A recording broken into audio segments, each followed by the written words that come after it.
I brought this girl up to my place the other night. It started with a kiss. Really hot. You wanted her very bad? Yeah. They're shot in the head twice each. I don't know if they're still wearing the rounds in the head or what. Just put $120,000 on tomorrow's game. This guy will come by your house and blow your house up with your wife and kids and everybody in it. You're not good. No one can kill me. I'm blessed. There you are! It's a horrible, horrible job. And you have to do it. My next appointment with you is Tuesday afternoon. I'd like to make it sooner. Am I getting through to you? Over! He is so eccentric. Hey everyone, welcome back to another episode of Sleazoids, the podcast where we go down the rabbit hole of 20th century genre fare, from the most influential canon classics to the trashiest exploitation films we can get our hands on, and invite you to tag along in helping us create a canon of sleaze. Each week is a double feature grindhouse style where we discuss two films loosely related by subject, genre, actor, filmmaker, or franchise, and at the end of each episode, along with our honorary Sleazoids, which you can become by subscribing on Patreon. We're talking the Italian stallion again. Stallone is back, baby. Rocky. Let's do this. We decide on all the official ratings and rankings for every film that we cover. Patreon subscribers also get an on-air shout-out and 2 bonus episodes every single month, which we have been doing for over 3 years now. There's something gotta be 80 bonus episodes or something like that waiting for you guys, as well as our bonus transmission series where we talk about new release films. We were just talking about King Kong and Nobody and Mortal Kombat. Mortal Kombat for a longer time than I want to say. Had a lot to say. So yeah, if you're interested in that, patreon.com/Sleazoids podcast, I'd recommend making the jump there. And speaking of which, we did have quite a few people make the jump this week, so we're going to give them their shout out here. We had Alistair Brown, Teddy, Joseph, Star Shark, Calvin Vaughn, Devin McLaughlin, Asta Thomas, Niles Crane, Drew Gehrig, Matt, Brian Atchison, Max Barbie, Legion, Matthew Olson, Napalm Meth, Isha N, Thomas Radke, who pledged actually at the $10 a month, is going to be joining us for the virtual screening that we are going to be doing. By the time you guys are listening to this, we'll be doing it next week. So if you're interested in that, $10 a month, I'm not exactly sure what we're watching yet. We probably have already announced it on the Patreon by the time you're listening to this, but we're going to have a lot of fun. Oh yeah, always do. We got a couple more here still. We got Ben, M. Powell, and Nunilo Campbell. Nice. And Thank you, guys. Everyone. That was a mouthful. Thanks so much to all you guys for signing up, and hope you're enjoying all those bonus episodes. That's the one plug for the week. The other plug, as always, is Apple Podcasts. If you guys are listening on Apple Podcasts, and I see the stats, I see you right now listening on Apple Podcasts, scroll down to the very bottom right now while you're listening to this, and give us a good old rating and review down there at the bottom. Helps us climb the ranks over at iTunes and find new listeners. And what's the other plug? Oh, merch. That's right. We've got merch. One. That's the newer plug. It's not even new anymore. We've been having it for a while here. Some of you guys have been buying it up. If you check in the description, there is a link where you can get the poster art for the show that local horror artist Trevor Henderson did for us for the show. If you like that, you can get it pretty much put on anything, on a mug, a notebook, a pillow, a hoodie, whatever you can think of. You can probably get it, except for hats. I know that people in Discord keep asking for hats. And I see you. You've been heard. Okay. They want those snapbacks. Now stop asking. So in the description below, you can find the merch, as well as at sleazoidspodcast.com. Whew. All right, that's the intro for this week. Welcome back. I am, as always, your host, Josh Lewis, and joining me also, as always, is my co-host, Jamie Miller. Welcome back, everybody. Welcome back. I think 2 weeks ago would have been the last time you guys would have heard from us, and we would have been talking with Will Sloan and Justin DeClue from the Important Cinema podcast. Unfortunately, they are dead now. Two podcasts entered and one left. They are gone. But before they left us and before they ended their very lucrative podcast, they came on and talked to us about Albert Pyun's Radioactive Dreams and Doll Man. So we talked about B-movie legend Albert Pyun, who made all kinds of incredible films that look like they were shot for approximately $40,000, and they are an absolute blast. Yeah, he's the man. Justin actually wrote the book on Albert Pyun, so we won't get too descriptive here. But if you want to hear us go deep into him, that was a very good talk with both of those guys, especially Radioactive Dreams, which I think alongside Nemesis is probably Pyun's best film. Yeah, definitely. Tons of Very fun. different kind of film too. Rather than Nemesis is like Hong Kong, Terminator, Matrix action style movie. Almost Radioactive Dreams is more of like that Streets of Fire, childish kind of like an apocalyptic neo noir. He merged basically as many genres as he could think of because he loved them so much.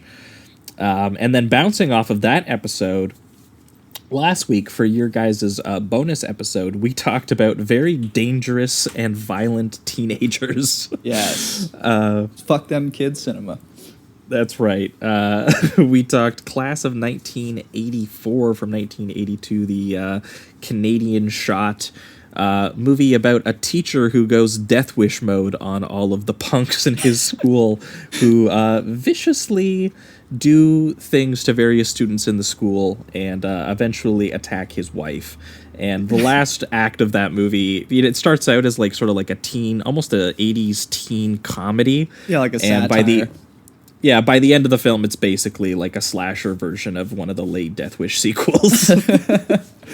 And we paired that with another Albert Pyun film because we wanted to keep talking about him when we talked Dangerously Close, which is his version of kind of like a crime or a noir film out of the 80s, but done with like teens in a high school. And and it's cool. He uses like snuff footage and sets these kids up to make it look like they're getting like killed by a gang with guns and crossbows, and it's a wild time.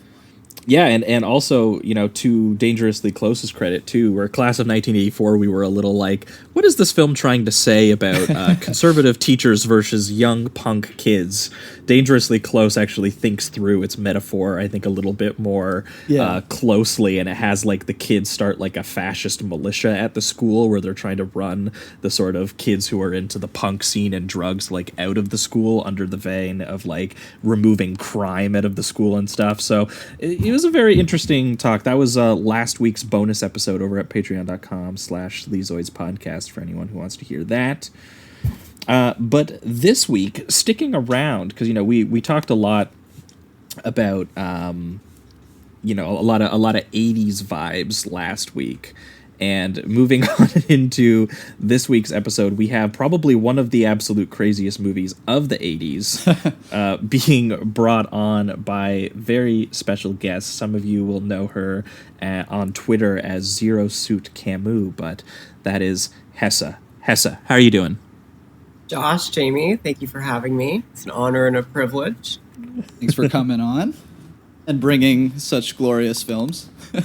Yeah, Jamie was insanely excited when I announced that you were going to be bringing on the Cage Man. He is a super fan. Man, I mean, my original plan was I wanted to do a Catholicism double feature of Bad Lieutenant and Exorcist 3, but I see that Mr. Will Menaker has stolen that film from me, but damn you, Will. did a lovely job discussing it. It covered all the bases, and so I decided, you know what? Let's just do the most tenuous connection between two movies, and I'll just bring on one of my faves, which is Vampire's Kiss. So my movies, I guess I should just say them. Go ahead. Bad Lieutenant, the 92 original, directed by Abel Ferrara, written by like Zoe Lund and Abel Ferrara. Mm-hmm. And then Vampire's Kiss, which was made in 1988 and is directed by Robert Bierman and written by Joseph Minion, who wrote After Hours, famously, Yes. in film school, and starring Harvey Keitel and Nicolas Cage, respectively. Well, yeah, and it was funny when we were announcing this episode. We had some confusion. People were like, "Did you guys mean The Bad Lieutenant with Nicolas Cage?" I knew that would happen, dude. I didn't even realize I was doing that. Yeah, I kind of forgot about the Nick Cage version too. And then someone else was just like, "Did you mean Abel Ferrara's The Addiction? Abel Ferrara's vampire movie?" And we were like, no, you gotta understand. We're and to be fair, I think that the pairing, because I hadn't seen Vampire's Kiss, it was a blind spot that I've been waiting to fill for a while, because I knew someone would bring it on the show eventually. Yeah. Actually, watching them both, there is a very similar psychic breakdown on the streets of New York, Similar to the trajectory, both of them. for sure. That actually really makes a lot of sense. They're a lot more similar than I remember. It's like, oh damn, he's kind of doing something here. Yeah, we'll go into detail, but there's even a point where I think it's the nun that uses a vampire metaphor for what's been going on or something like that in Bad Lieutenant. So there's some subtle things there. It's Zoe Lund's character. Right. Who says it at one point in the film. It's a very important line. One of the few actually scripted lines, because from what I understand, this film was very heavily, written in the moment on the set half the time. But yeah, so we're going to be talking about Vampire's Kiss from 1988, and then we're going to be talking about Bad Lieutenant from 1992. But I think, as we tend to do here on the show, I think we're going to go chronologically on this. So we are going to start off with Vampire's Kiss.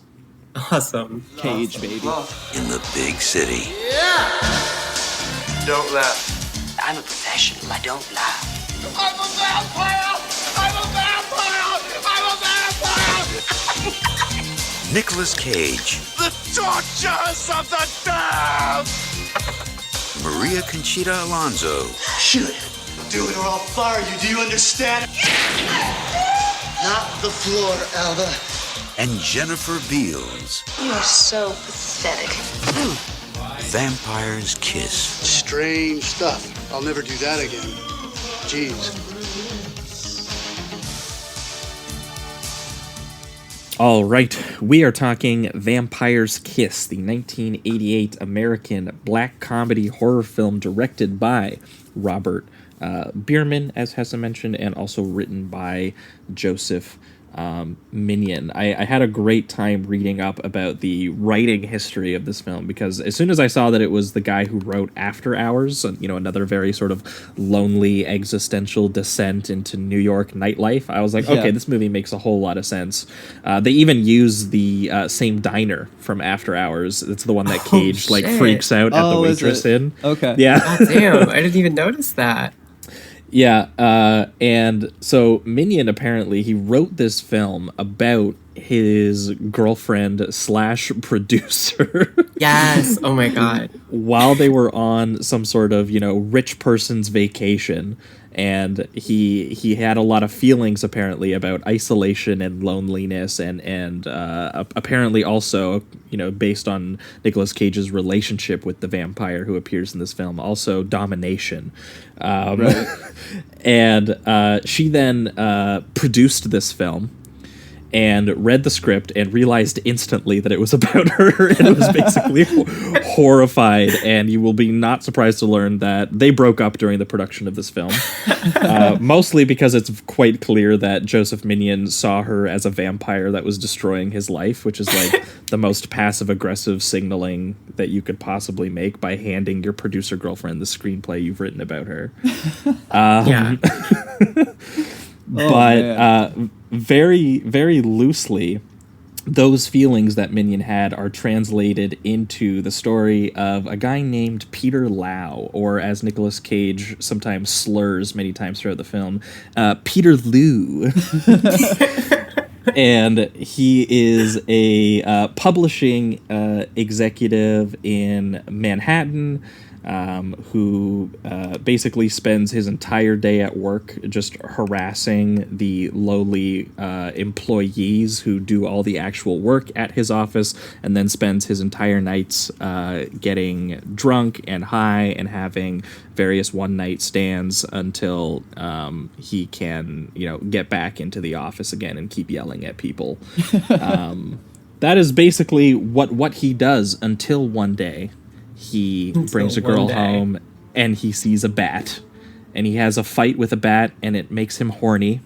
And then the bat turns into a vampire and bites him, and he thinks that he's slowly turning into a vampire himself. But it's very unclear whether this is something that's actually happening or whether, it's something that he is, it's just his feelings being made manifest in these hallucinations, which they do emphasize sort of later in the film that is actually what's kind of taking place. Yeah, a lot of people compare this film to American Psycho for that very specific kind of is this very clearly all of these hallucinations are based in the instincts and the psychology of the character, but how much of it is actually taking place or not is sort of unclear throughout the film. Yeah, and I thought the same thing, and I was shocked when I'm actually just gonna double check real quick, but I looked it up, and American Psycho, the book, was published in 1991, which is 3 years after this movie came out. Because I was like, interesting. Bret Easton God Ellis. damn, dude, this. I totally thought this was a riff on American Psycho, but this came first, which is insane. It's the same kind of satirical kind of view, portrayal of New York kind of elite. I mean, a different type of elite. But well, I was surprised, the same way that they have those really very goofy parody meetings of, all of them getting together and comparing their business cards in American Psycho. There's a scene in here where he's talking to all the executives about how well he harassed the one, female immigrant employee in the office. And they're all like, oh man, good job. Great job. And they're all just laughing about how he literally chased her into the bathroom to assault her. I love Cage's performance in that moment too, because he's putting it on for all the guys in the office, and his version of that is just to laugh like a maniacal evil person. And just when he's trying to act natural with the boys in the office, he's completely incapable of it. It does feel like the entire time he's this alien that's bursting out into human skin.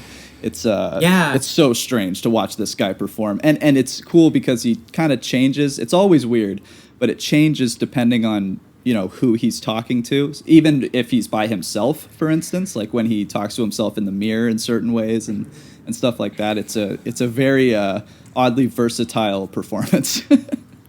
Yeah, I mean, I really think it's genuinely a virtuoso performance. And I mean, I'm really glad that Nicolas Cage is he's been getting his due for a while as a cult figure, but I really feel like this movie is very good. I think this is a genuinely fantastic movie. I don't think it's so bad it's good. I don't think it's accidentally funny.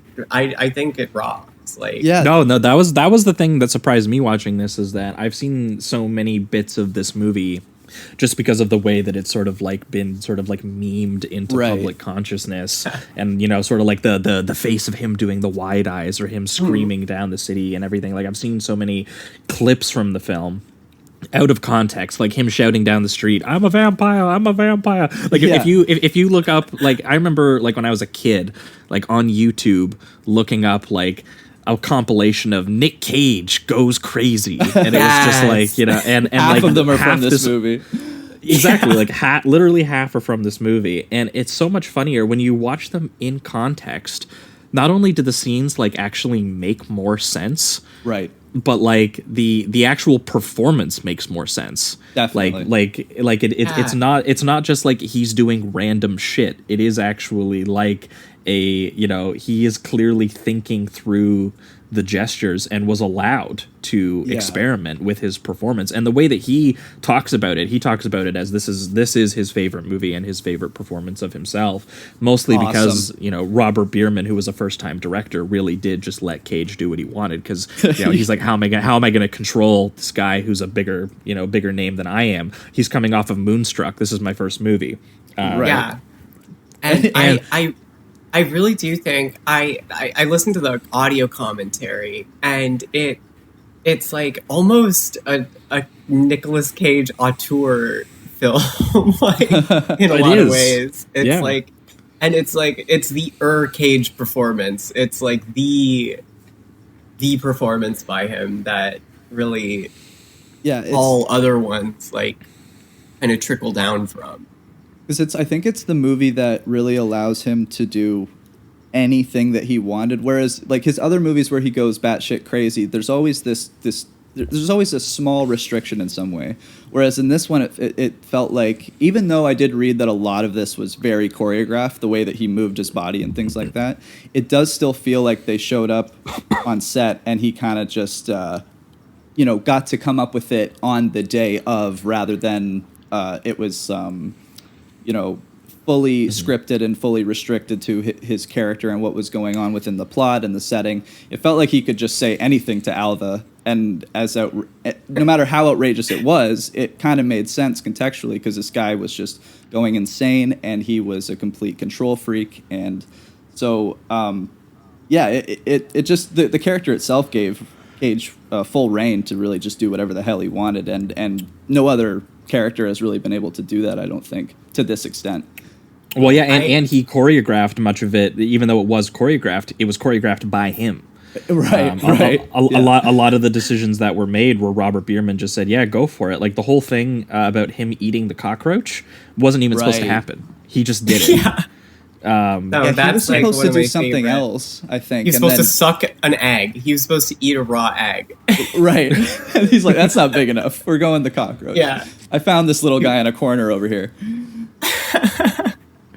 It was I also, I mean, you got to give Robert Bierman his due too, because I mean, listening to the commentary, there are certain moments where you're like, when I was watching it, I initially was like, oh, that's like a classic Cage moment, but then like him jumping on the desk and pointing at Alva. Yeah.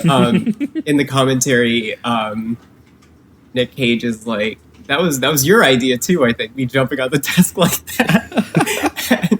I was like, damn, he's like really tapped into the Cage mindset. Absolutely. I also think that he has a really just a good eye for things. Like there's in the beginning when he's first having sex with the girl and the bat comes in, he does kind of like a lot of these almost voyeurism shots where the camera is outside of the apartment looking down on Cage, and it almost appears like it kind of goes back and forth between these very personal moments with Cage where he's like looking into the mirror, but then there's stuff where it looks like we're honestly watching him from afar, and when we are watching him from afar, it kind of makes it so that we're you don't feel the personal journey as much. You're just looking at a maniac. So you have scenes like, for instance, where he's walking down the street going insane because he thinks he's turning into a vampire, and he's actually interacting with like real homeless people that think he's a crazy person, and the camera is like 100 yards away so they can't see it, and it just creates I love the animalistic howling that he does where he's like, ah. He literally says boo-hoo. In the audio commentary, he's like, I wanted to see if I could get away with saying boo-hoo.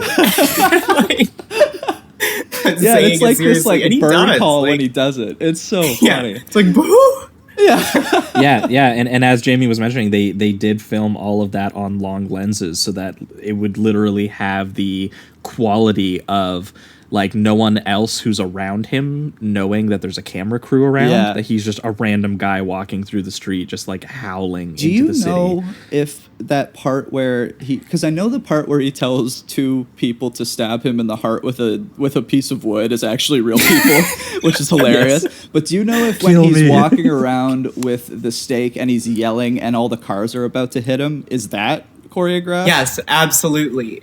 Or that's no, that's he in the commentary they explain it like Robert Bierman is like, I mean, it was like the late 80s in New York. Yeah. People were just walking through the street like that all the time, so it really wasn't that big of a deal. Because he almost gets hit by a car straight he up. walks into traffic. He walks directly into traffic. Oh my god, that makes that part so much better too. That's amazing. I wasn't sure because it seems so dangerous, like genuinely dangerous, and so I wasn't sure if, they actually did it. But that's great. That's so good. I was just gonna circle back to the bat because I have an excerpt from this great article about this movie in The Ringer called "Truly Batshit: The Secret History of Vampire's Kiss" that really just is amazing. If I could read it real quick, it's very go ahead. Shooting the bat drove him crazy, Zitwer confirms. And that's the producer who dating Joseph Minion. He didn't understand why we couldn't get a real bat. I tried to explain to him they have rabies. You can't control them. I did everything. I called the head bat specialist at the bat zoo. I was prepared to take him over there, bring the guy to set. Cage wouldn't let go. There was a young production assistant who was assigned just to Nicholas, Zitwer says. His name was Osmond. He sent Osmond to Central Park with an ice cooler and a broom to try to capture a bat. And then Osmond told us that Nicholas found out you could get bats from Mexico. Probably illegally, of course. We said, okay, this is going too far. We're not going to FedEx some bat from Mexico. And then it says, Bierman finally persuaded Cage by explaining that if he got bitten by a bat, he would probably die and the film would be ruined. Which is the only way they could get him to use an animatronic bat in that one scene. So they didn't want to go Exorcist 2 mode and like fly in all of these locusts they then do POV shots, and they basically just killed like an entire box filled with locusts trying to shoot them. Oh man, that's hilarious. Well, and speaking of that bat shot too, that was something I wanted to go back to because Jamie, as you were mentioning, there are these like sort of like voyeuristic shots that are kind of like held in the wide as you're watching Nicolas Cage, because the film morphs between like being inside his hallucinatory headspace to then being outside his body, where we get to see what it looks like to everyone who's not in his headspace. And the film frequently goes back and forth to that to interesting effect, and it tries to, but obviously they have to visualize that differences to cue the audiences and that we recognize that. And part of that is one, shots like that create a distance where we're outside his apartment window looking in at him, spying on him. But the thing that's so interesting about that shot too is that shot is in the exact position where he eventually finds the bat. Oh, okay. So right. Yeah. POV. Yeah, so then when the bat actually comes down, it literally is like the Exorcist 2 locust POV shot where the bat is literally trying to like attack him and he's just like freaking out. Yeah, that's a good point. And yeah, so and then that is interspersed with a lot of therapy sessions that Nicolas Cage has, where there are some pretty iconic scenes that he has there. But I love so many of the scenes that he has with her, where she's, she just he just gets to say random shit, and she just has to kind of like react and be like, Is that what you meant to say? The bat made you horny, and he was like, I was a little drunk, okay, and like yeah, a little horny. Every therapy session for the rest of the movie that isn't hallucinated, she always goes like, let's circle back to that bat making me horny. Yes, I really want to dive into that. Can we circle back to that? And he's like, listen, that didn't even happen. All right, that was a lie. That was slander. It rocks. I love her. Her performance is great too, because she's just like the most hey, caring. When in Rome, basically. Like that cadence of that like phrase is how she delivers every line, basically. Like, she's a very understanding person, and I guess that's her role. It is her job. But the things that Peter Lowe is doing throughout the film are just unbelievably crazy and very. It would, I think it would raise a lot of red flags for a lot of therapists. Yeah, and she reminds me of Meadow, like the 80s, Manhattan version, or I guess like Midtown Manhattan version of like Meadow Sopranos NYU Therapist, where it's just like, maybe I should just drop out of college and like backpack around Europe. Like, yeah, sure, why not? Right. Yeah, because she even has that one scene, I think, where, it's when Peter's having that real breakdown moment, and he's like, I need to meet with you sooner, and he's got the fake vampire teeth, which we'll get to, of course. And she answers the phone in this like insanely nice, apartment, and then she's in their like 40s or 50s, and like a 25-year-old buff guy comes out and is just like, "Are you coming back to bed, sweetheart?" and stuff like that. So she's definitely that like very successful, free-spirited therapist New Yorker, which I just liked that aesthetic that they gave her. It was funny. Oh yeah, it rocks.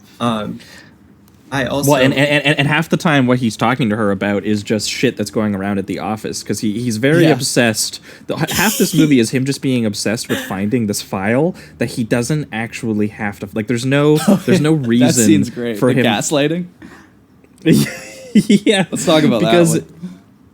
Because his immigrant employee Alva, who is just this very nice woman who's working in the office, she clocks in, she does her job all day, and she just gets harassed all day in the most like cartoonish ways by Nicolas Cage here, and it involves him jumping up on the desk and making faces at her and like just screaming at her, manipulating her and tricking her and like literally chasing her down the office in like full sprint. While screaming like her name over and over again. It's just wild shit. But yeah, this scene is great because the main plot point for their relationship is that he's trying to get this contract that's really difficult to find, and so the Der Spiegel file. Right. And so he calls the guy that is in charge of it to kind of show Alva like, oh, he's going to be very upset with me, blah, blah, blah. And it's brilliant because it shows what he's actually saying to Lo. And it's very kind, very polite, very understanding. He basically says you don't even need to find the contract, really. It's going to be a bore anyway to try to find something like that. Yeah, he was like, you know what, there's absolutely no rush on this. Take all the time that you need to find this contract. We are not worried about it on our end at all. And what's interesting, and I don't know if it never confirms this, but this is what it looks like when Alva is listening to the conversation. It almost appears as if she can kind of hear what he's saying, because there's these small little smiles that she has throughout it as Lo just kind of reacts very, just stoically and just kind of like, okay, yep, of course, acting like he's getting yelled at. And then when he gets off the phone, she kind of has this relieved smirk, and then he starts to say like, "Well, as you could see, I couldn't even get a word in," that kind of thing, and then she looks disappointed. So it's almost as if she knew of the gaslighting, but because of the position that she's in, she can't actually challenge him anyway, even if she knew that he's full of shit. So it's a very interesting dynamic in that scene. I did like it.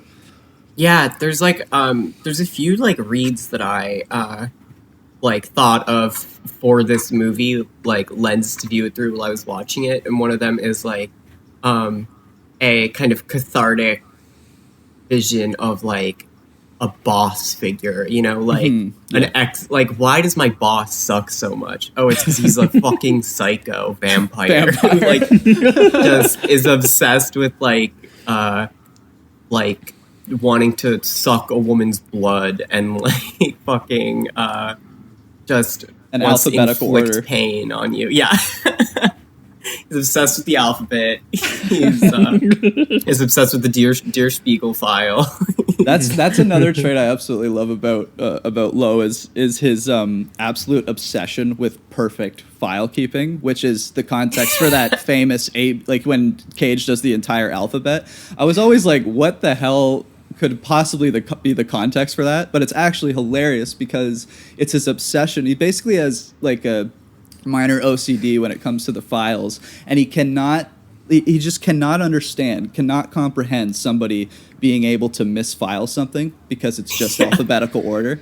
So he just goes and says the alphabet to prove how easy it is. And it's oh my God, it's the best thing ever. And then what's really brilliant about right after that, he kind of channels this like inner 8-year-old where the therapist is like, have you ever misfiled something? And then he goes like, I never misfiled anything, not once, not one time.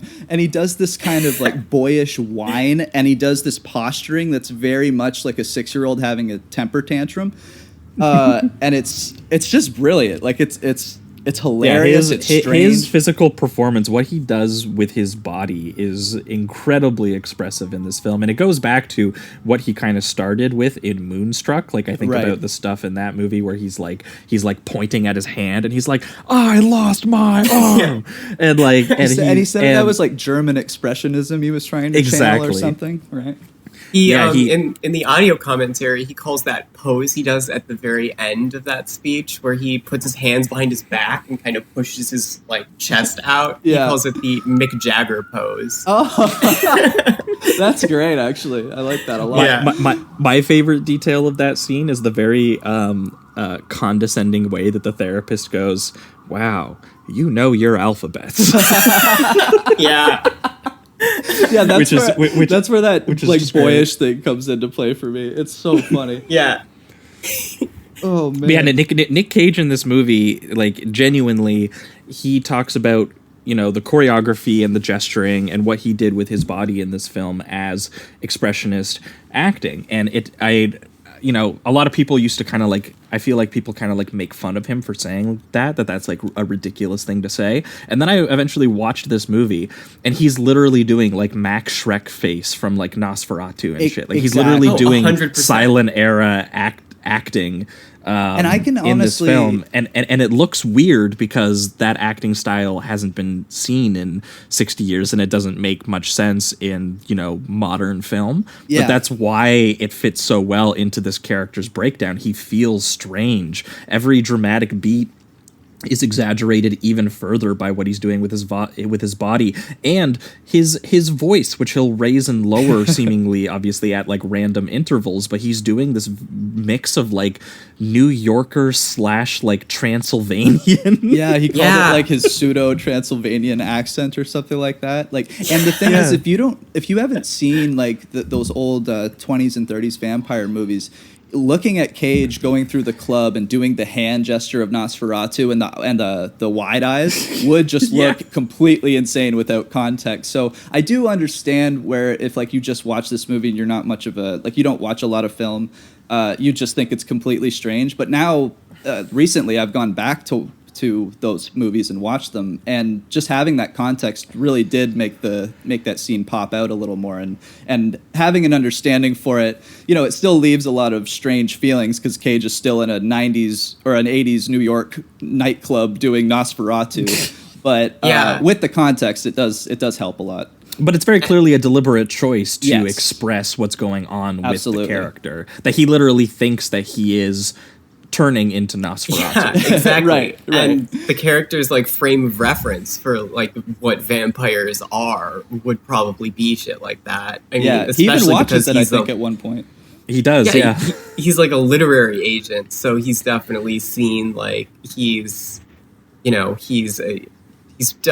a cinephile. Safe to assume. He's he knows about the German expressionism and shit. And I really think like that stuff is also partially just an example of an actor understanding their own physicality and knowing how to use it to their advantage, because he really, honest to God, like especially towards the end when his hair gets all fucked up, like looks like an actor from a German like silent movie. Yeah, there's this one shot where Alva goes to him at night when she finally finds the file, and this is when he basically says, "Oh, I don't even care anymore," and then starts chasing her. But there's this one shot where she opens up the door, and he's just, all his hair is like disheveled, and he's got this like almost emo swoop.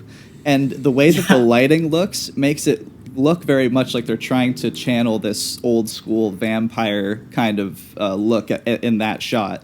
So that I really, really did enjoy. And yeah, he is definitely fully aware of like what he looks like in every scene when he's doing the things he's doing. Like for instance, the other wide-eyed scene where he's telling Alva that he knows that her job is the shittiest thing in the world, but she has to do it because no one else is going to do it. And as he's saying this speech, it's just a slow zoom in on his face as he doesn't blink. He gets his eyes as wide as possible, and it gets to the point where his whole face is covering the shot, and he's still wide-eyed, and it's just the energy is almost too much to bear. He says in the commentary that he literally says, "What I was trying to do here was open my eyes as wide as possible." That's kind of what I was doing in this scene, trying to scare Maria Conchita Alonso with my by seeing how wide I can get my eyes to go. Oh my god! Yeah. So. Well, yeah, and that big monologue that he gets to, where he's like, "You're the lowest. Do you realize that?" And he's saying it with like happiness almost. Yeah. Like he's very excited that she's in the position she's in, so he has someone to yell at and control.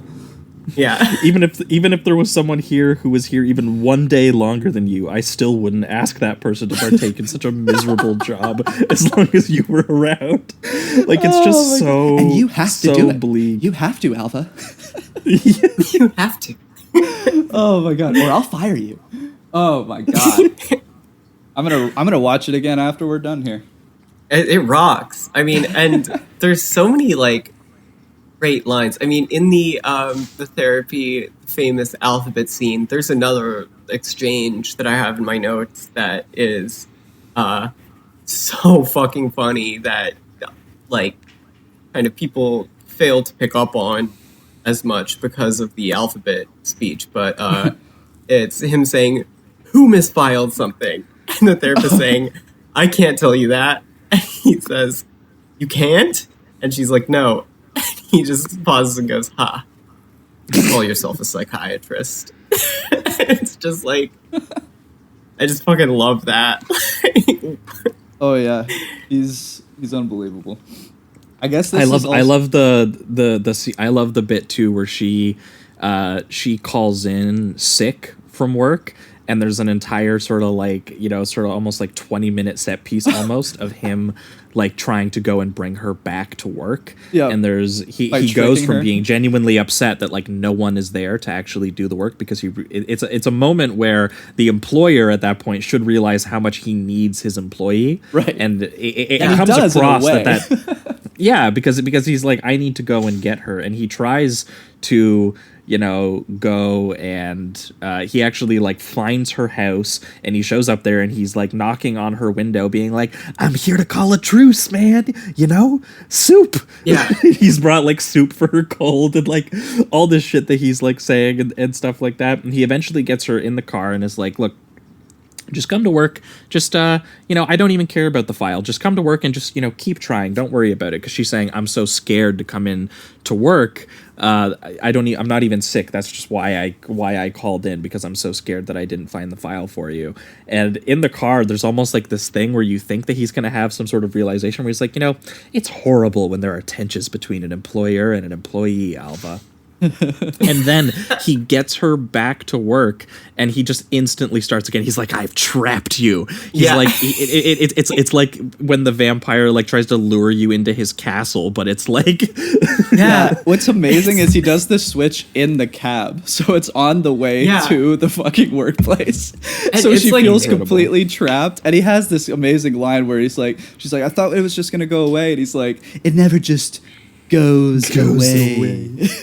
It's like honestly like kind of a scary scene. Like, oh, it is. It is. It's like goes from 0 to 100 after that line delivery, because he just starts screaming at her, going like, "You got to get the goddamn fucking file!" And he's just spazzing out, and it's in the cab with the cabbie in the front seat and everything. Like, it's absolute insanity. And then this kind of leads to where Alva's like kind of had enough, and she's gonna prepare herself for kind of a possible physical altercation in some way, and so she goes gets to the her gun brother loaded with blanks, right, from her brother. Yeah, which is really brilliant, because this eventually furthers Nick Cage's delusions of being an invincible vampire. So all this comes together in such a dark and hilarious way that I absolutely adore. So yeah. Yeah, because meanwhile he's having visions the entire time that the bat is actually this woman who, you know, is you know, having sex with him in his apartment at night and saying that, you know, she's in love with him and he's in love with her, and it's literally just like this random girl that he saw at the club once. That he thinks that that's who it is who's doing this to him and turning him into a vampire and everything like that. And that's what's kind of funny, is that the premise for Nick Cage's character Peter Lau here, it's so absurd and ridiculous that you can't help but laugh about it. Like, it's literally just some psycho boss literary agent just thinking that he's turning into a vampire and slowly going insane thinking that, despite the fact that that's not actually happening. But so for everyone else that he has power over, it's a horror movie. Right. Yeah. Exactly. It only makes their lives worse. It's like a nightmare. And one of my favorite scenes of him being like,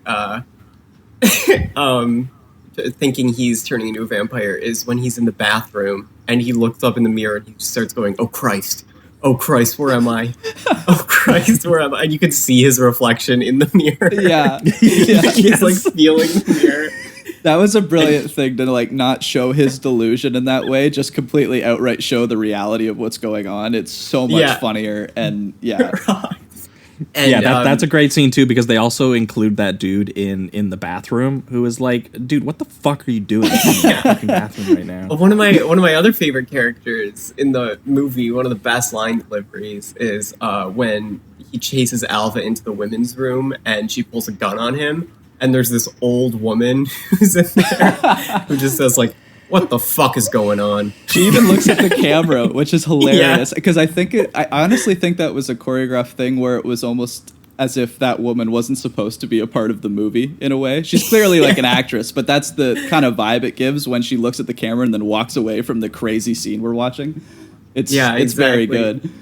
Also, I love when he chases Alva, and there's this amazing shot of them. They get into the stairway, and it's made of metal, so all of this echoing happens. And so the sound design, he just holds the camera on the stairs as he's chasing her down there, and he holds it for like a suspiciously long amount of time. And it honestly created this kind of comedic effect where all you're hearing are just a bunch of footsteps, like 50 footsteps on these huge metallic echoing staircases, and you know that it's Cage chasing his assistant. I don't know, there was something about that shot and the way it lingers that I also found pretty funny, honestly. And until it gets very dark and eventually kind of sad sometimes too. When he eventually chases Alva down, because Alva finds the contract, and you have so much relief that she's found the contract, and then he goes, "It's too late, Alva. It's too late," and he starts like chasing her down the halls and the stairs and everything again. And there's this focus on kind of like the strange movements and sounds that they make as they're kind of like running, and He gives her two options: kill me or go on unemployment, is what he says to her. And then he eventually actually assaults her and rips her shirt open and everything like this too. And then it sees he sees the vampire as her, and then passes out or something, or stops and becomes afraid. It's like this really weird delusional part. Yeah, because he tries to bite her neck and make her a vampire, but then he also is just at a point where he just wants to self-destruct too. He's like, I would rather die than be this vampire that I'm turning into, without realizing that he was very clearly a vampire before. To everyone else. Then he tries to shoot himself, but the blanks are in there, so it doesn't work. And I love that when he's screaming and crying, he just goes boo. And now he thinks he's invincible because he thinks he survived gunshot. Yeah, fantastic. So he does what everyone else would do. He seals out all the sunlight in his apartment. He repurposes his couch so that it works like a coffin. He buys $3 plastic fangs because he paid the cabbie and he can't afford the $10 non-plastic fangs. It was such a funny moment when he goes there and the guy is describing the deluxe fangs to him, and he's asked how much they are and he can't afford them, and he just is so crushed that he thinks he can't get fangs. And he's like about to kill himself. He's like despondent. And he's like, do you have any for $3? He's like, yeah, sure. I mean, These plastic ones. I got the shitty ones. So they're like these dollar store Halloween vampire things that he's now wearing. The best part is how he rips open the bag on the bench, like he's like Yes. like it's Oh my a God. sandwich and he's a starving man. He just rips that thing open like a hungry raccoon and then puts them in his mouth, and it looks like he has like an crawls away. orgasmic moment where like he puts them in his teeth, and he kind of does this turn to the camera where he looks like he's having like pure ecstasy, like he's finally fully discovered himself. It's great. Yeah, and then he falls on the ground and crawls out of frame. Yeah. that's like On this New York streets. in the audio commentary, Cage is like, I don't know what I was doing there. I was director's channeling like, what something was- even I don't understand. Yeah, there were a couple moments in the commentary where he's like, I He don't was know just in why. the I don't know zone. why I did that. God, I love him. He rocks. Yeah, well, I mean, and that's when he gets, he puts on he does like the shoulder pad walk, and he starts Right. taking on like actual like Max Shrek body movements with his own sort of comedic surrealism kind of like thrown in there. But he makes that appointment like on the payphone and everything at that. At one point, he just kidnaps a pigeon. Off yeah. the street, like Oh. a real pigeon off the street. That's a funny moment in the audio commentary too, because the director is like, yeah, I had to drug these pigeons. He's like, you drugged them? I didn't know that. And the director's like, yeah, you think you just caught a pigeon? You can't catch a pigeon, it'll fly away. I love for like 10 years, Cage was like, yeah, I caught that pigeon. That's so funny. I'm so fast I could catch a pigeon. Devastating news from Robert there. Him and the director have a great rapport in the audio commentary too. You have to check that out. I taking, absolutely need to. Taking little jabs at each other like throughout, and like it's great. Oh man, that's so. Yeah, funny. I mean, I love that like final like 20 minutes or half hour where it's literally just him in like a dollar store costume acting like a silent era actor, because that is what to him like a vampire is, and everyone Right. else just looking at this man like walking through the club, being like, what the fuck is like going on with this dude? Yeah. And he eventually actually does like kill a girl in the club too, He right? fucking murders the girl. I yeah, mean, by attempting to suck her blood with the fake plastic teeth. yeah, It's fucking crazy. it's nuts. And it's strange too, like even the way that scene is set up, because she's in this kind of like private area. It's not necessarily this VIP nightclub area. It's just a place where no one seems to be.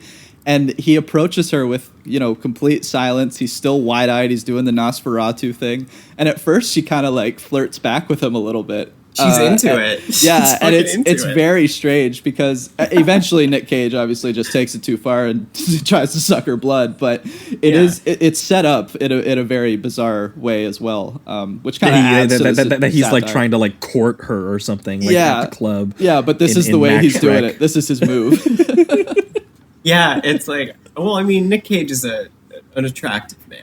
Let's be. He could pull off be the frank vampire here. Yeah. pickup. He can pull if he walked. Okay, up he to can me pull and off the acted like a $3 vampire. plastic fangs for sure. Yeah. Doing the Thriller walk towards me, Yeah. wide eyes. Like, Just take me, Cage. yeah. Well, but I love too in this scene, he sees Rachel, who is the girl at the club that he keeps envisioning is the vampire that attacked him, and she just is like, dude, I think I remember seeing you once here, Right. but it doesn't register to him that he's been hallucinating any of this in any capacity. He's just Yeah. like. He's just like, no, this girl's a vampire. So just watching him shout in the middle of the club that this chick is a vampire, he's just like, you fucking cunt, look at her teeth. She's a goddamn vampire. It's like the ending amount of of- The Conformist. The amount Yes. of times he yells like, just look at her goddamn teeth, as he's like getting pulled out of the nightclub by 4 different bodyguards it's incredible. Because in any other context of a movie, that'd be like the twist horror film, like nobody knows that she's the vampire, but instead it's just this delusional like New York yuppie guy just Yeah. fucking going insane. Yeah, that quality of it, I think, is what really makes the movie for me, because this whole idea that it's just like this culture of like rich bored yuppies who spend all their entire day at work just harassing their female immigrant employees who do the actual work for them, and then while all being night completely delusional. Yeah, then all night pleasing his base instincts using, drugs and sex and everything. And, like, quite literally, this man is like a vampire on society. Yeah, I gotta give him some minion. I mean, very honest. Yeah. There's like such an easy, like intersectional kind of like Marxist read to this. Not Marxist, but like anti-capitalist, I guess. Of like, oh, yeah. Yeah, just like the boss is literally just, what if your boss realized what he was? Like, what if he realized how much he fucking sucked? Just a life-sucking maniac. Yep. Yeah. And he would just go fucking insane. Yeah, that's why it has that American Psycho quality of like that sort of like rich New York socialite satire about like a greedy weirdo who is like driven insane by the realization of like the hollowness of his own surroundings and everything like that, and like what he is in them. Yeah. And so just combine that with like an expressionist mega cage performance for the ages, which is and a little bit in the finale too, like the cross between the delusion and the what he believes his life is kind of thing, or what it should be. Yeah, I mean, well, that bit of a sequence there at like near the end when he's literally just like, he's been kicked out of the club, all of the people on the streets are just making fun of him, being like, hey, go back to your coffin, buddy. Like making cross signs at him, and then the sun hits him and he's like, no, the sun. Christ. Oh Christ. He's literally asking random people on the street who aren't extras to kill him with the giant wooden stake that he's just holding, and being like, please drive this stake into my heart. Someone do this. There's a great shot of Cage. It's like when the sunrise is happening, so it's like 6 a.m. in New York, and it's just this beautiful like golden orange sunrise, and it's just Cage running into the neighborhood and going like, fine then, finish me, take me, or whatever. It's just such a great favorite shot of the movie. It's like it's really like beautiful, and it's like a great bookend of like the sun comes up and he's like, all right, I'm dead. I got caught in the sun. Just take me. Yeah. Well, I love too that it doesn't hit him when the sun doesn't kill him. That something is, he's so far gone at that point. Yeah. That, like that breaking of the illusion like doesn't work on him. And like the last like literally 15 minutes of the movie are him having like a fake or a hallucinatory therapy session where everything is going like right. He's back in her office and he's cleaned up instead of being like covered in the blood of the girl that he killed. Love that he's still holding the stake. Talking to the corner of a brownstone. Yeah, well, and the editing is so genius in that scene because like he is they've shot the version of this that is like the perfect happy picture perfect version of that scene where he he's perfectly dressed up, and except for, I love the detail that he's still holding the wooden stake. Like, why is he holding the wooden stake in the therapy session? Such a good fucking detail. Yeah, well, because that's what connects it, so that that he's literally imagining this, because then it'll just cut to him rambling at a brownstone, but saying the same dialogue and all bloody that and he's saying, disheveled. But the performances are completely different. Like one where he's just he's the normal guy that he sees himself as, and then the other one where he's covered in blood and he's like half slurring, half like not there, just talking to a wall. My favorite one, without a doubt, is when the therapist just so happens, in his delusion anyway, just so happens to have this girl that's a perfect match for him. So she comes in, and then they start reciting like this kind of kind of pretentious Wordsworth poetry or whatever, yeah. and then he says this line, I can't remember what it is, but it's just like flowers on an open field, and then it cuts to him being the real crazy Cage, and it's just him going like, so it's like, this is just shit coming out of my mouth. And it's fucking brilliant. That cut is so funny. I lose it every single time. It's hilarious. Yeah, like how much it undercuts his fantasy is so brutal and sad. It is. It is pretty sad, and it's used like, it's so funny because you have these contrasts, but you are watching a man just now accept his delusions. And then it even goes further when he starts to like walk down the street thinking that he's with his new wife. And his arm around no one, and and what's crazy is that as soon as he gets into the apartment, they start fighting.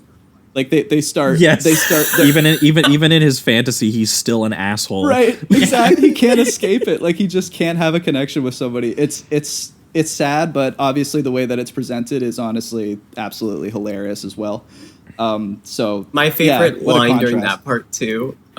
My favorite line during that part is when he's walking with his like imaginary, his arm around his girl, his sweetie, and he says, "Yeah, I got turned into a vampire the other day." Oh yeah, he says it so casually. Yeah, and then when they're going up the stairs, he screams like, "I said I don't want to talk about it," and like almost falls down the stairs to his apartment. My favorite bit in that is so he's still talking with the therapist, and she's like, my patient who comes in after you is perfect for you, and she likes poetry and horses, and he's like, those are exactly the things that I like.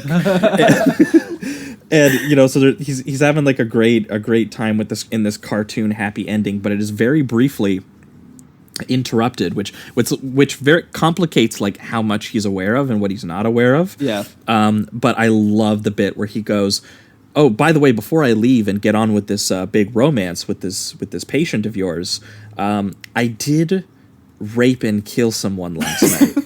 and she's just like, "That's just your id, man. That's people get murdered all the time." It's like, would you stop worrying and go live your love life?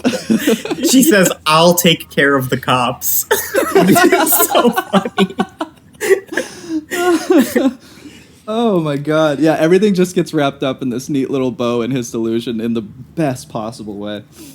Yeah. Meanwhile, we're still being let in on what's actually happening, which is that Alva has gotten her brother to, she was sexually assaulted by her boss. So her brother goes in to basically, go beat him up or go take care of him. And once he goes in there, he sees that he's, got his couch and books set up so that it looks like he's in a coffin. Yeah. And he has no idea what the fuck's going on. And he literally just slams that stake into his heart.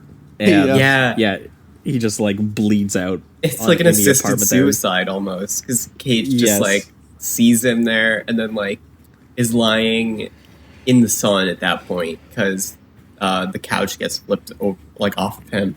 Right. And he just like puts the stake over himself and is just like, do it. Yeah, the brother, all he has to do really is just like, he grabs the end and pushes it down like a little bit. Like Nick Cage is already holding it where he wants it. Yeah.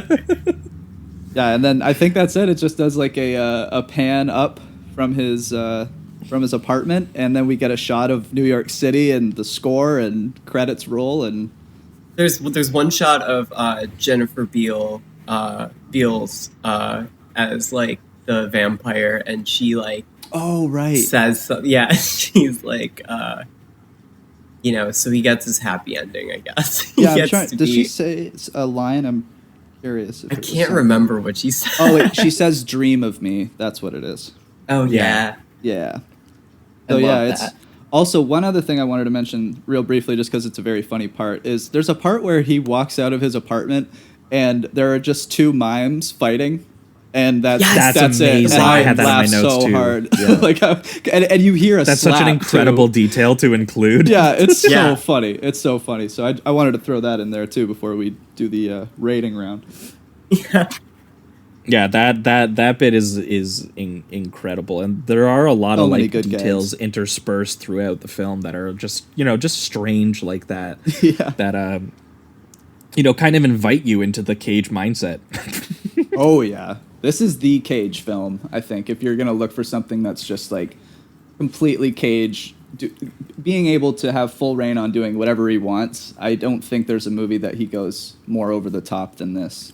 And being matched with, like, with material, too, right? Like, exactly. The movie is exaggerated and comedic in a way that, is, just makes his performance fit even more into it. Right, because there's this one movie where he does do like one of the most bizarre performances I've ever seen, and it's also another famous performance by him. But the movie itself isn't very good, and I'm drawing a blank on what it is. But that's a lot of the time I find with Cage is I always love Cage, but sometimes the movie around him doesn't quite always cohesively work with what he's doing. Whereas this one, it's built for that. So I have to love it, you know. Mm-hmm, yeah. Mm-hmm. Yeah, I mean, well, pivoting towards reductive rating round, I think, here on Vampire's Kiss. This one gets a very, very, very high 4 for me, the Jamie 4. I think I need to watch it again because this was my first time watching it, and I was a little bit unfamiliar with both Minion and Bierman a little bit because I'd only ever seen I saw After Hours a long time ago. I don't even know if I have it logged because that's how long ago that I watched After Hours. I've got that downloaded. Have to watch it. But this really was fantastic, and the film that it reminded me of actually the most surprisingly was, I don't know if you guys have seen it, George Romero's Martin. I haven't. Which is George Romero's vampire film, and sort of spoiler alert, this movie copies the structure of it a little bit, and it's a movie about a kid who has visions that essentially, you know, that he might be a vampire, and like he keeps having what look like kind of like these ancient flashbacks of like, you know, rituals and seductions and torchlit mobs, and a local Catholic priest thinks that he's a vampire, and he keeps thinking that, you know, he keeps having this urge to like kill and drink people's blood and stuff like that, but it's layered with this intentional ambiguity that this guy might just be more like Abel Ferreira and the Driller Killer, just a weirdo who's just doing shit, that he's not actually a vampire. And the way that he talks about it is that there's no magic to it, is the way that he puts it, where everyone else kind of has, you know, the sort of mythical idea of what the vampire is, and it you know, so there's this idea in it that he's probably just thinking that he's a vampire as a cover for his base instincts that he has as a person, which is very, very similar idea to what's going here, that as a really shitty asshole boss, you know, he just has vampire instincts to go out at night and, you know, have one night stands with women and then abuse all the women in his office. And as a result, you know, he's isolated himself and he's lonely, and the psychic breakdown that he's a vampire is, you know, triggered by these very sort of modern ills. And that's something that Romero was very much doing, that this idea that sort of like these old school monsters were beasts that we created to exorcise the monsters within us, is I think how he described Martin, and that it's a permanent part of us and we better try to understand it. And there's something very similar about the structure, that they have the same sort of ideas coming up here, but the choice to depict that as like this surreal comedic psychic breakdown makes that depiction like as entertaining as possible. The calibrated mix of like the horror and the comedy and the chaotic descent, that's also a very calculated critique.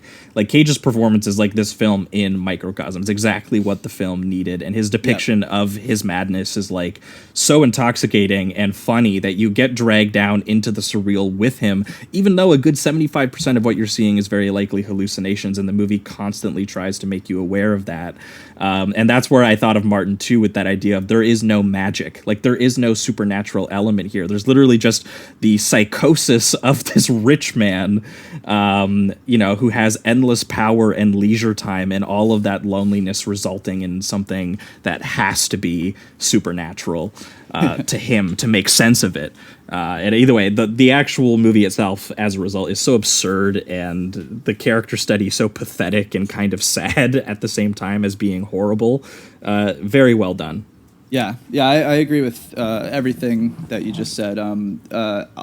Few other things I just wanted to mention as just kind of callbacks. There are so many lines that we couldn't hit on because goddamn, it's unreal. I mean, just even the thing like the physical appearance of him when he starts wearing the sunglasses because he doesn't like the sun anymore, so he's wearing them in the office. And there's this one great line where one of the Alva's co-workers looks at him and goes like, wow, he's so eccentric. I thought that was just brilliant, really funny. Yeah, That's the log line right there. Yeah. I don't have much to add to what we've already said. I just think that this is absolutely brilliant. It's the perfect capture of like using Nick Cage's talents and fusing them together with this film and story about what you just said, Josh. This kind of this elite man that has far too much power and time on his hands and just can't make any sense of it. So he literally goes insane to the point where he thinks he's a vampire. It's one of the most strange films I've ever seen, one of the funniest films I've ever seen. It's one of those films that also can't ever be replicated, which I think is a big part of me loving it. Like, I couldn't see anyone being able to remake this. It's just something that only, it seems like, Cage lightning and in a Robert bottle. could do. Yeah, like it just Yeah. it's something so bizarre that it cannot be replicated again. And this is a masterpiece to me. This is a 5 out of 5. It was one of those films I watched thinking the first time I went into it, I just wanted to laugh at it because I knew all the memes and all that shit. And it kind of had, I thought, this reputation similar to Showgirls, which is a movie I also love that I think is terribly underrated. But when I watched it, genuinely great and not making mistakes. Yeah, it's right. a movie This that's is all intended to be what it actually is. Exactly, it's intended to be what it is, and I think people read it for some reason as it's so bad it's good. At least half the time, and I don't understand that, because once you watch the movie and see everything within its context, it makes total sense, and it's obviously a satire. If you're watching it on YouTube and it's little clips, I can see why you'd think, what the fuck is this movie? This is probably horrible. But contextually, it works perfectly. So, yeah, 5 out of 5. I love this movie. It's a perfect film. Like, one of the best comedies ever made. So, yeah. Yeah. I also got to give it a 5 out of 5. It's one of my personal favorites. Oh, yeah. I love it. And Cage says in the audio commentary that what he was trying to do was just portray a guy. To him, it's a movie about a guy who is so lonely that he loses his mind. Yeah. And sure. Yeah. I think even on like those terms, it's like so like brilliant and such a harrowing and like hilarious portrait. Well, no, and I think that's like a perfect read of his own character too, because that's exactly what you feel watching this movie, is that, why he's lonely. It's because of, the sort of, way that they've built this system and this power that he has and everything. But like merging that performance into this basic idea of I'm completely alone and I'm going to have a psychotic breakdown. Like, I don't think they could have made, had a better film or a visual style to actually like capture that happening on screen. And making his cathartic moment literally him finding the like love of his life after all of this. So I think that core is definitely the loneliness for sure. Yeah. Mm-hmm. And I think like this and the next movie we're talking about are two similar but very different visions of New York City at this time as a place. And I think this vision of New York is as a very cold, very isolated, uncaring, hollow kind of place of but also a place with a lot of life, and that like contradiction kind of can drive people insane. Like, I mean, like all the people like aren't extras. Like you're just like guys on the street, and this guy's like freaking out, and what are you gonna do? Like, got to keep going to work. Like, I mean, I think that lonely core of a man wandering New York definitely bridges the two films that we're going to be talking about, especially too, because we'll get into it. But like, Ferreira shot guerrilla style too. Actually, more of the film. Bad Lieutenant is shot more guerrilla style than Vampire's Kiss was. Oh, absolutely. Wow. And I'm just looking through my notes and stuff that I might have forgotten to mention. That's ESG in the club scene, which is really cool. In the first club scene, that's the band ESG, which if you're an 80s like minimal disco I loved the That's cool. 80s pop sounds mixed in with like the ominous horror screeching that Yeah. the film would do sometimes, and Yeah. all the abrasive like sound design of like, you know, the shots of the city and the surfaces and the clubs and the mirrors. Like it has a good visual design to it. We forgot to mention it, but this was shot by the guy that was shooting all of Tim Burton's stuff in the 90s. He shot like Batman wow. Returns and Ed Wood and Thin Blue Line. It's a very good looking film. Yeah. Oh, yeah. yeah. It is. Tim Burton got like a lot from this movie. Like, I feel like this Yeah. is. Yeah, I could feel He literally stole the cinematographer. Yeah. And they talk about it in the audio commentary. Bierman is like, yeah, Burton, he keeps bringing it up. I think he's a little bitter about it, maybe. That's awesome. That's funny. That's funny. All right. So I think that is going to wrap it up for Vampire's Kiss. We're going to be right back, and we're going to be talking about Bad Lieutenant. Roger Ebert of At the Movies says, Bad Lieutenant is my own choice as the best discovery of the Cannes Film Festival. Come on, give us a break. You do something for me, and I'll do something for you. What do you say about that? Peter Travers of Rolling Stone magazine claims, Harvey Keitel whacks you like the business end of a Louisville slugger. It's a powerhouse performance in a film of jabbing intensity and wit. Bad Lieutenant. What else you say, Mr. Badass Phil? All right. We are back, and we are talking Bad Lieutenant, the 1992 American neo-noir crime drama film directed by Abel Ferrara, and I'm going to assume this was Abel Ferrara wrote this, and Zoe Lund also shares writing credit on this, who some of you might remember. We talked about Zoe Lund a lot on the episode that we did where we talked about Miss 45, because she was the lead actress in Miss 45, and we previously talked about Ferrara, I think, twice. I think we did so. Driller Killer, which was obviously his sort of like 70s economic and artistic frustration rendered as like this gutter slasher psychotic breakdown, essentially. Very, very perverse, very nasty film that, despite the fact that he's drilling homeless people in the head, probably the filthiest part is watching Abel Ferrara eat a slice of pizza. Yeah, disgusting. Still have nightmares. And mostly that movie is him just being very upset about all the people who live in his apartment building being annoying and him not being able to paint and things like that. Yeah. But he eventually channeled that into Miss 45, which was his sort of rape revenge, in my opinion, masterpiece about the complex rippling trauma of the sexual violence that, you know, is dealt out on Zoe Lund. And it's about as, you know, feverish and grimy and hostile as a movie can possibly feel, and really gets you into the headspace of someone who feels constantly unsafe and that they are prey in an environment because she's a woman. And, you know, despite the fact that, you know, he has so much, you know, empathy for, you know, all of the, you know, things that she experiences in that movie, that also ends up being a very icky and troubling movie about, you know, the violence that ripples out from that experience and everything. Mm-hmm. We talked at length. I don't remember what episode that was. You guys will just have to look it up. That was an early one, I think. Give you the number. It was an early episode, but we went real long on Miss 45, and we really liked talking about early Ferrara, because I don't think we've gotten much into kind of like his later 90s stuff where he got like really, really wild. We've mostly talked about, you know, we're weirdly enough, somehow we're kind of going through chronologically the different phases of Ferrara right now. Yeah. Where we did Driller Killer, we did Miss 45. We kind of skipped over a couple, like Fear City, which was him doing, you know, kind of more like a more typical 80s crime movie.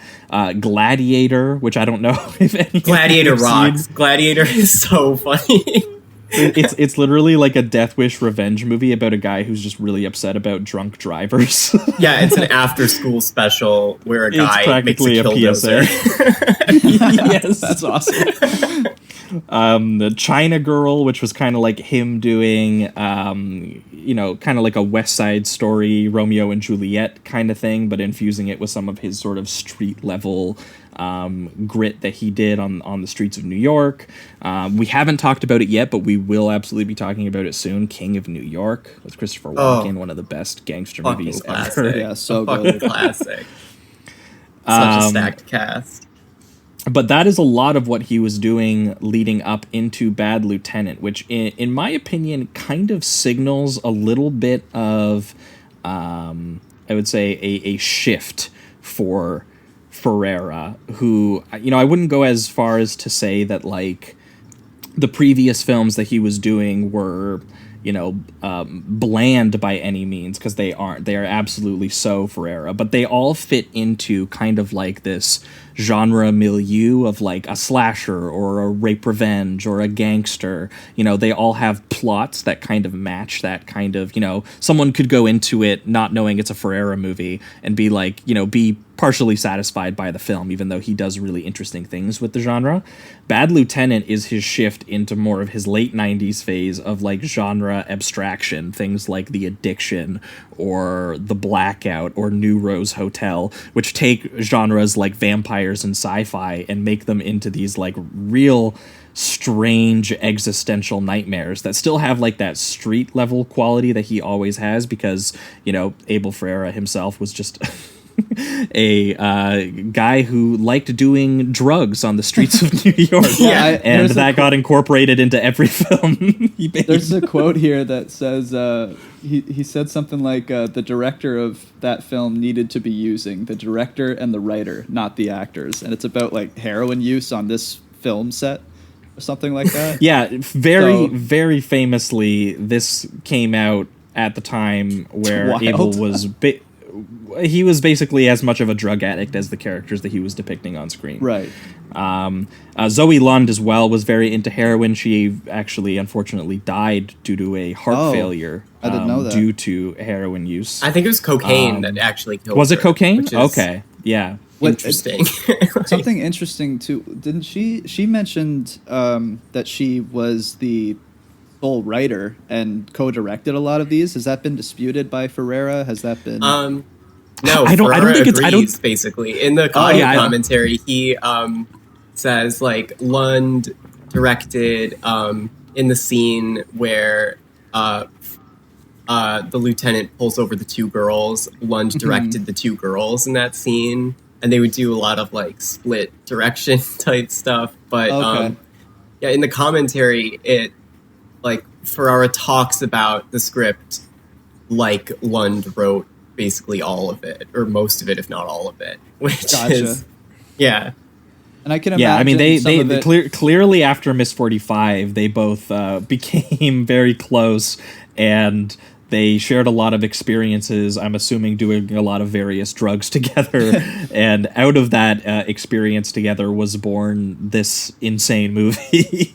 Yeah, this is one of my top 5 favorite movies of all time. I think it's like a spiritual kind of like movie. I feel like I think it's maybe the greatest film about Catholicism ever made.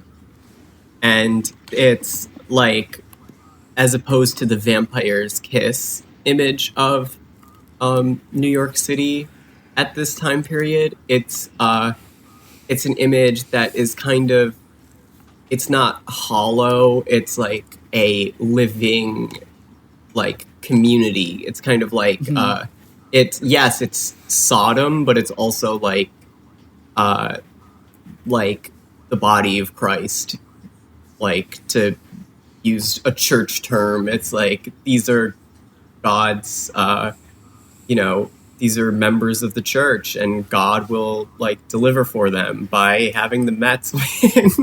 Yeah, and it seems like in Vampire's Kiss, there's that, like we were talking about, kind of the facade of the city and, the elite life and all of that stuff. Whereas this, he just basically only focuses on kind of the street life and some of the seediness that goes along with it and all of that. He doesn't have any type of filter over New York in any way, shape, or form in this film. Oh yeah. Well, but you can also tell that he doesn't depict it as like either like something that's like necessarily bad or evil or anything. It's like something that he himself, he's a part of it, right? Yeah. And sometimes there's elements where he maybe tries to keep a distance, but like the lieutenant here, who goes unnamed, played by Harvey Keitel in again one of the greatest screen performances of at least the 90s, if not ever. Keitel, he spends more time like on the actual streets than he does like at home. Like when he shows up at home, he like collapses on the couch, wakes up to some cartoons, and then he's back out like on the street, because it feels like, the place where, he actually belongs, versus, Nicolas Cage, who, feels, he eventually feels lonely and existential about it, but like, he spends a lot of time in his apartment. Right. Yeah. Yeah. He likes the things that, the money he makes can afford him on that level, and there is a certain sense of distance, I think, that Abel has here, which is definitely inspired, I think, by Abel's own experiences, being very clearly in a similar headspace, probably, as the lieutenant at certain points in his life. Again, historically, he was very high out of his mind during this period of making films. Some of the films, he says he doesn't even completely remember making all of them. This was very famously, after this, he did The Funeral, which was his gangster movie with Christopher Walken and Vincent Gallo. And my favorite story about this period in Ferrera's life is Vincent Gallo saying that during the making of The Funeral, Abel Ferrera was on so much crack that he was basically never on set. He spent most of the shooting of that movie in Vincent Gallo's dressing room trying to pickpocket him. Jesus.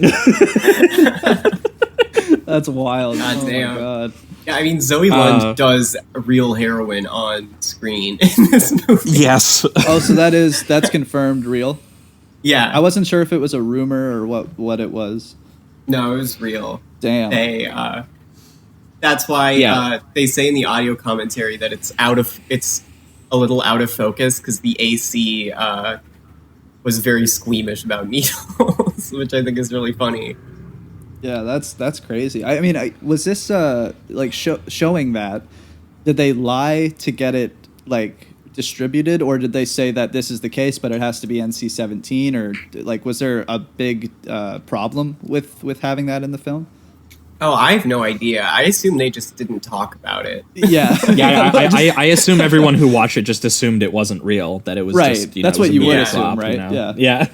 So, that's interesting. That's crazy. Wow. I mean, it did get slapped with the NC-17 because of the sequence where he sexually assaults the two girls in the car. Oh, okay. Yeah, that's the only scene that's cut from the R-rated version of the movie that got released. Right. By the way, I have a very funny.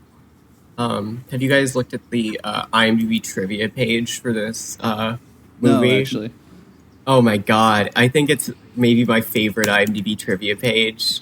It's, I mean, the shit on there. There's this quadrilogy of insane shit that it says. Can I read some of them to you? Just Absolutely. four Sure. that are really. Okay, so the first time Harvey Keitel read the script, he threw it away after 15 pages, arguing that it was a piece of junk. When he started reading it again, he read the scenes with the nun's rape and was so captivated by her story that he understood that this movie would be a unique experience.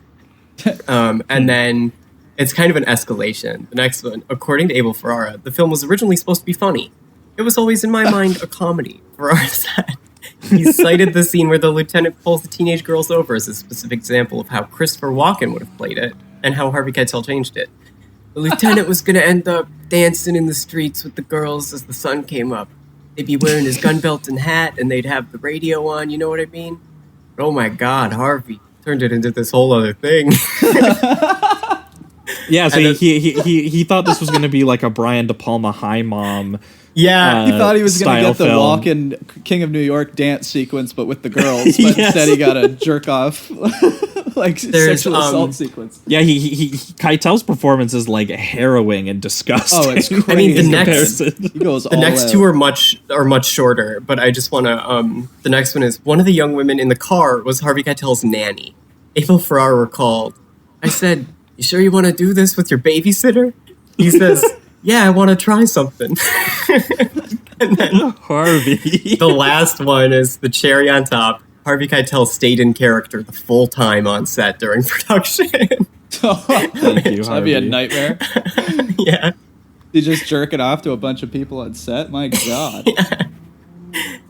That is crazy. Yeah, that idea that it was originally meant for Walken and it was meant to be something more kind of like absurd is really interesting, because the actual movie itself, you know, as it exists now, and because you can tell, you know, that, you know, Lund and Ferreira have both mentioned that, you know, like it went through a lot of rewrites on set, and it, you know, this movie was like a living, breathing thing while they made it, and it kind of morphed and changed and became what it is.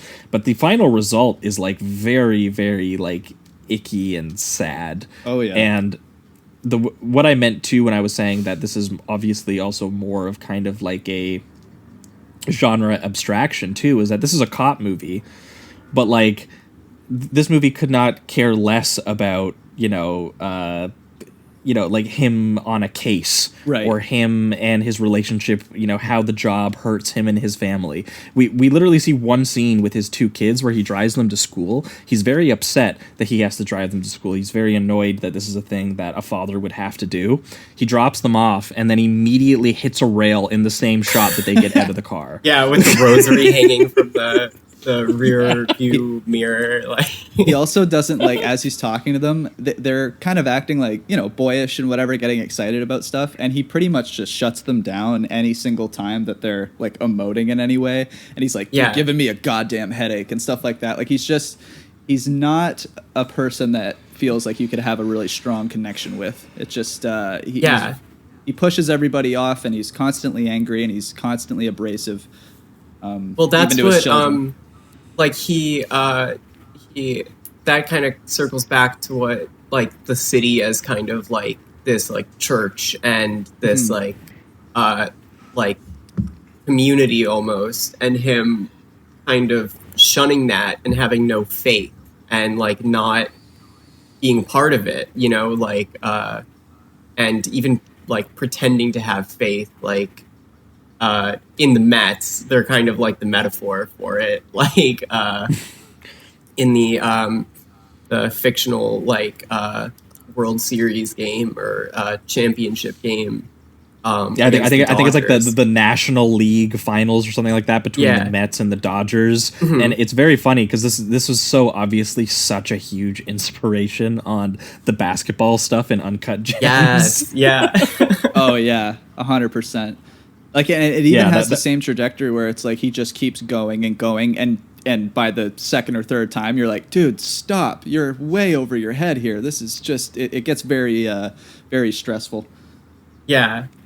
Well, yeah, and I love that the opening credits, it's just like sports radio commentary over the fictional game that's taking place, and then he's like driving his kids around. He's hitting his rail of cocaine right before he rolls up to a double murder in the Bronx. And instead of talking about the crime scene, he's talking up to all the guys about betting on the game. You guys hearing about the game? You guys listening to the game? It's like a form of their escapism, and they always go back to it. There's multiple scenes where they have just a murder in front of them, and they're like back to the Mets. You know, they're like it happens throughout the entire film. So it's both it shows it as both as like a kind of his addiction, and also just a way that all of these people that are constantly surrounded by violence and whatever else kind of use as a constant escapism, and it's always there. Yeah, I really liked that, and how often in this thing, because like obviously the film is called Bad Lieutenant, so you're assuming, okay, so he's a lieutenant, okay, but hear me out, okay, he does bad things, and a good portion of the early scenes of this film are just watching him abuse his power in like the craziest ways imaginable. He doesn't do his job at all. He spends his entire day just like, you know, again, he rolls up to that double murder, and all he does is talk about betting on the game. And then he immediately goes to a drug dealer where he gives him a bag of evidence cocaine to go back on the street for him to sell so that he can make $30,000 to bet on the game. Yeah.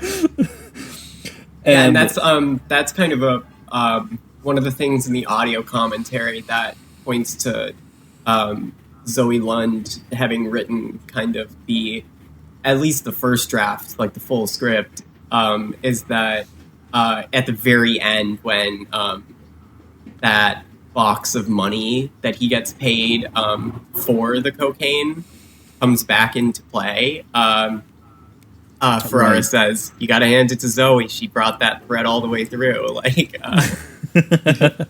Like she brought it back. The structure is very well thought out. I mean, personally, my favorite detail, maybe we'll save it for when we get to like the very last gesture of the movie, I think is perfectly set up in these opening scenes. Oh yeah. And it feels really, really terrible when you actually end up like getting to that scene. But like this is a very, despite the fact that the movie itself, it feels like it has this erratic kind of stream of consciousness of a junkie to it almost, especially in the style, because of the way that Ferrara, obviously I already mentioned, but he shot the majority of this completely guerrilla style without permits for any of this stuff.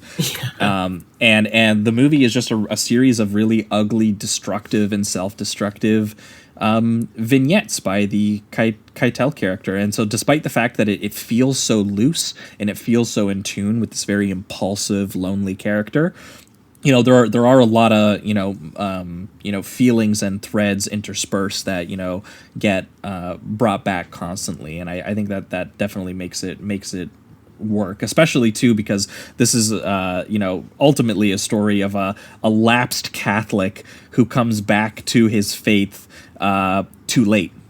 Yeah. But it's never too late, It seems by the end of this film it might have been a little too late for this guy, but For old Harvey. he does. But there is a really interesting thing that happens where you can tell right off the bat we are just like dropped into all of the crimes that he's doing, and all of the acts of sinning that are taking place, and they are meant to kind of shock you in a way, like that scene where Harvey very famously just goes full hog out. Yeah, and we're talking drunk whiskey Coke dick too. Like so good. For him. It's implied. It's kind of implied that he's impotent from like all the drug use, because all he does is just hug these women.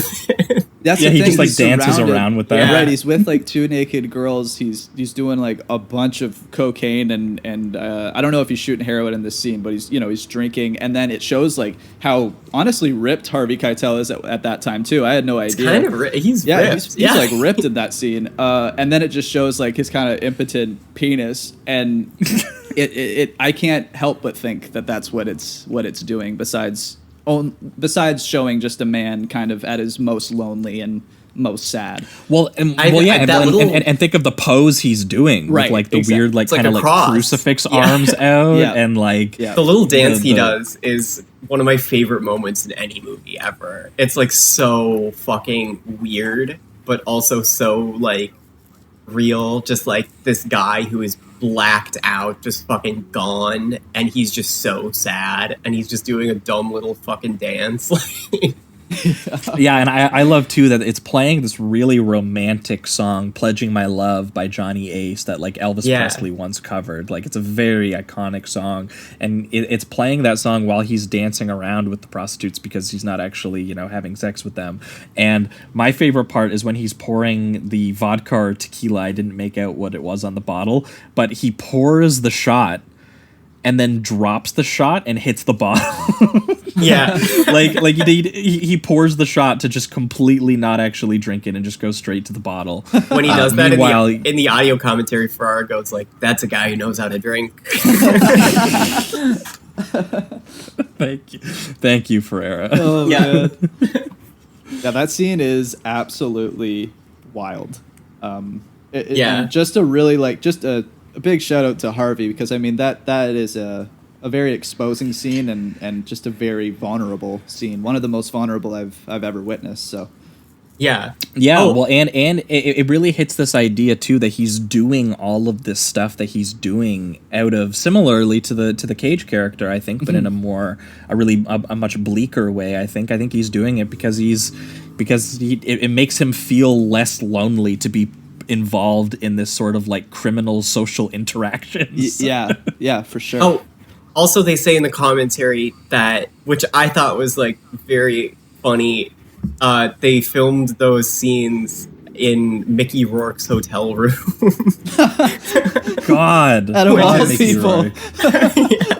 That's great. To be fair, that is what I imagine Mickey Rourke's life is like. Oh yeah, like I bet that pose, that exact shot, Mickey Rourke has 100% been that exact I could pose. absolutely see wrestler era Mickey Rourke doing that exact same scene. Oh yeah, dick out, all of it. Yeah.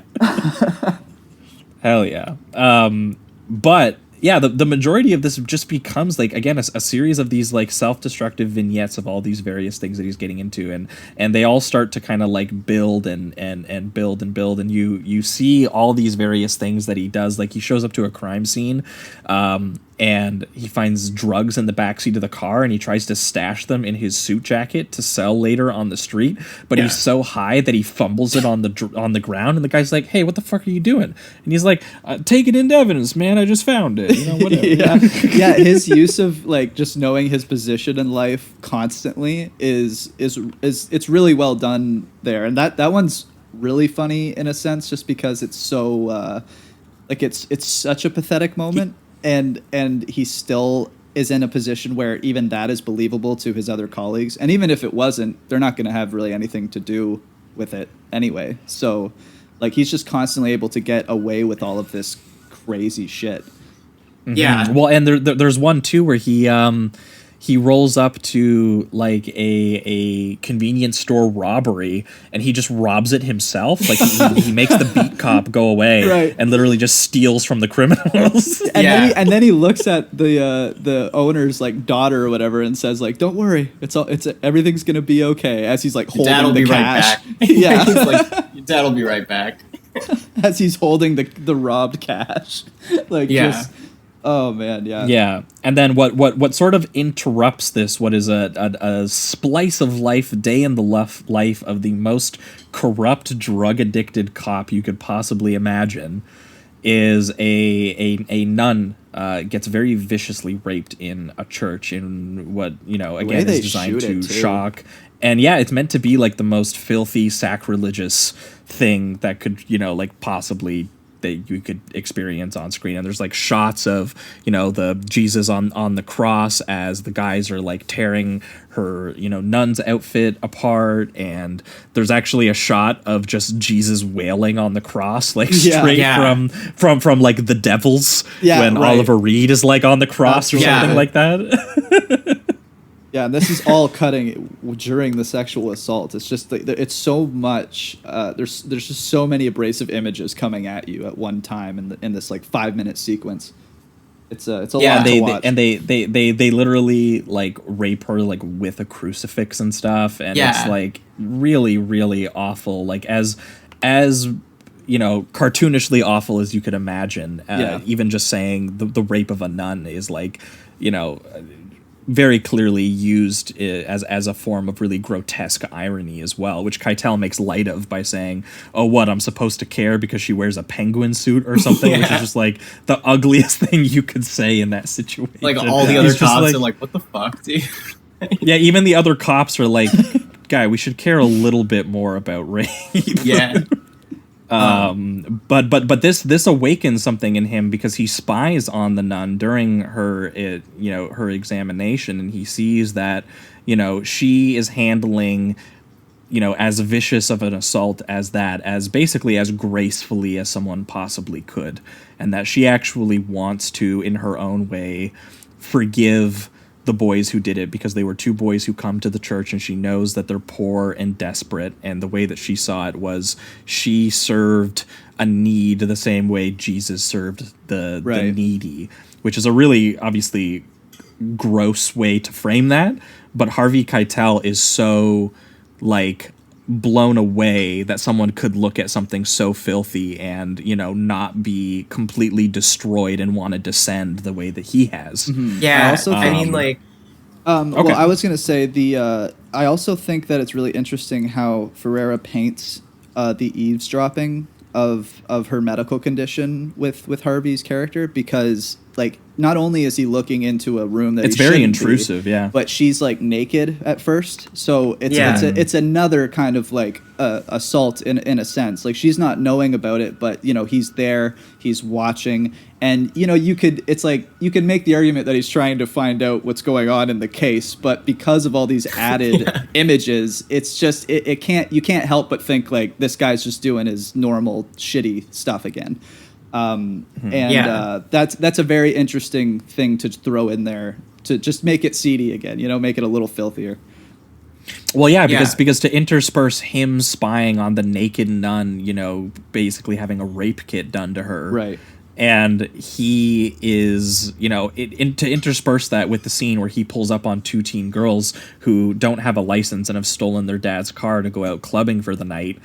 Where he basically blackmails them into letting him masturbate right in front of them, and for them to like pull up their skirts and to open their mouths so that he can fantasize about. These are teen girls. Yeah. And it feels like he has this kind of delusion about it, where because he is in other scenes talking about those teens that raped the nun as if they're like these just evil people and they need to be brought to justice and all that. And then you have a scene where he goes and sexually assaults two teenage girls, and it's almost as if he has this like delusion in his head that because he didn't physically touch them, it's not as bad as what these guys did. Like he has this strange contradiction within his character, especially in that moment, which I found interesting. Well, and not to mention just how pathetically. Oh yeah. Like it's very tense because Keitel is he very slowly makes his way to what it is that he wants to do, and then when he does it, they just hold on this shot of Keitel just going to town on his dick. Like just Walking stroking dirty as hard as you possibly can, and just so yelling pathetic. shit. Yeah, it is. And then when he finishes, he just walks away without a word. It's that because clarity. It's just like, my god. because Ferreira was saying that he wanted this to be like a more absurd situation, and the way that Keitel plays it, he just like comes all over the side of the car and then just leaves. Just walks away. Yeah. And it's this really weird feeling that first of all you're like, oh my god, thank God that scene is over. But like that's built into kind of like the structure to it, and also in Keitel's performance, where it is very, there is something so much more low key and sad about what he kind of chose to do with this performance, where even though he's doing really, really filthy things, it really is just pitiable, like watching him do it too.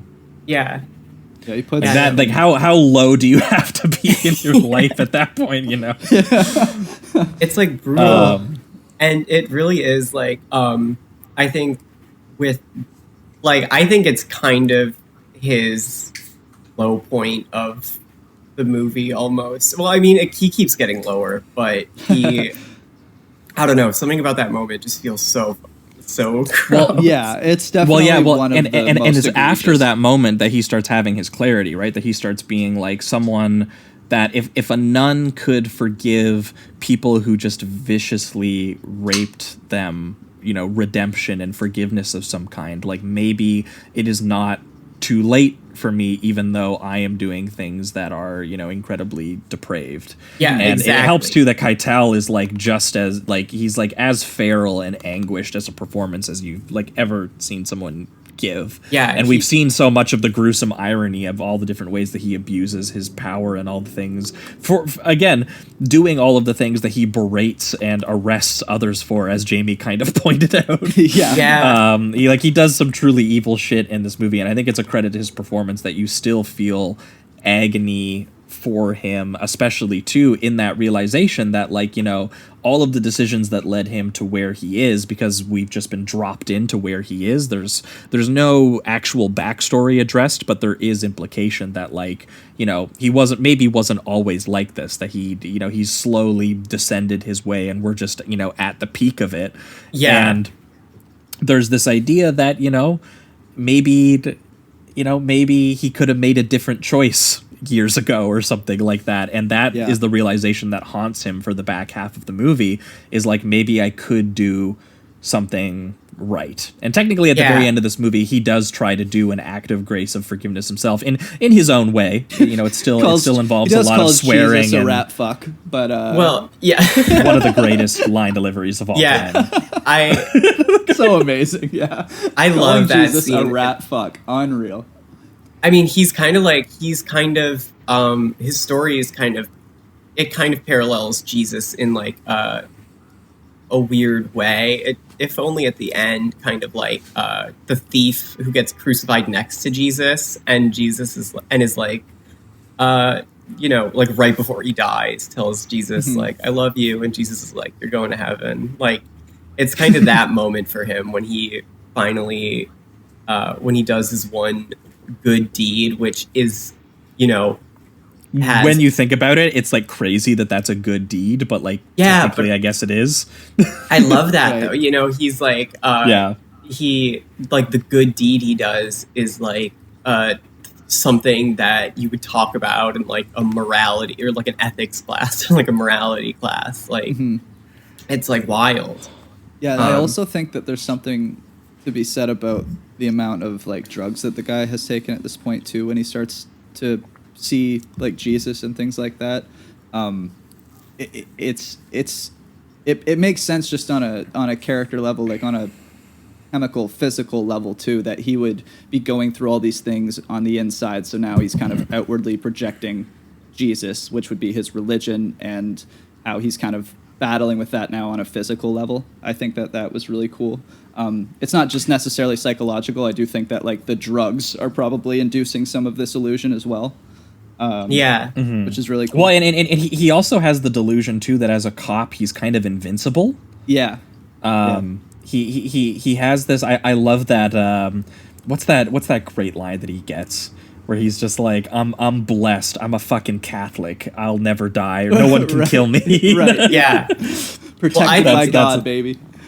I think that's kind of like almost incidental, like, because I think he just wants to die. Like, he knows he's like gonna die. Like, he's. Oh, it's the same thing as Cage too. Yeah, he's like on some level there is self-destructiveness that he is partaking in and just waiting for it to kind of happen. Like, why else do you keep betting on those games, man? Yeah, I mean, like, that's he knows, like, when he says that he's blessed, I'm a fucking Catholic. Like, he's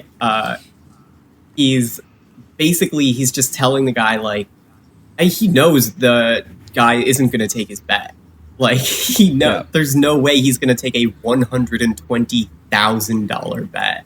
After he hasn't given them the money the previous two times. And because he originally started with like a $15,000 bet, right? Yeah, and he had plans $5,000 that half of like that was going to be part of the money he made, because the drugs that he gave to the drug dealer straight from the evidence bag to the drug dealer's hand, which is a great little visual touch.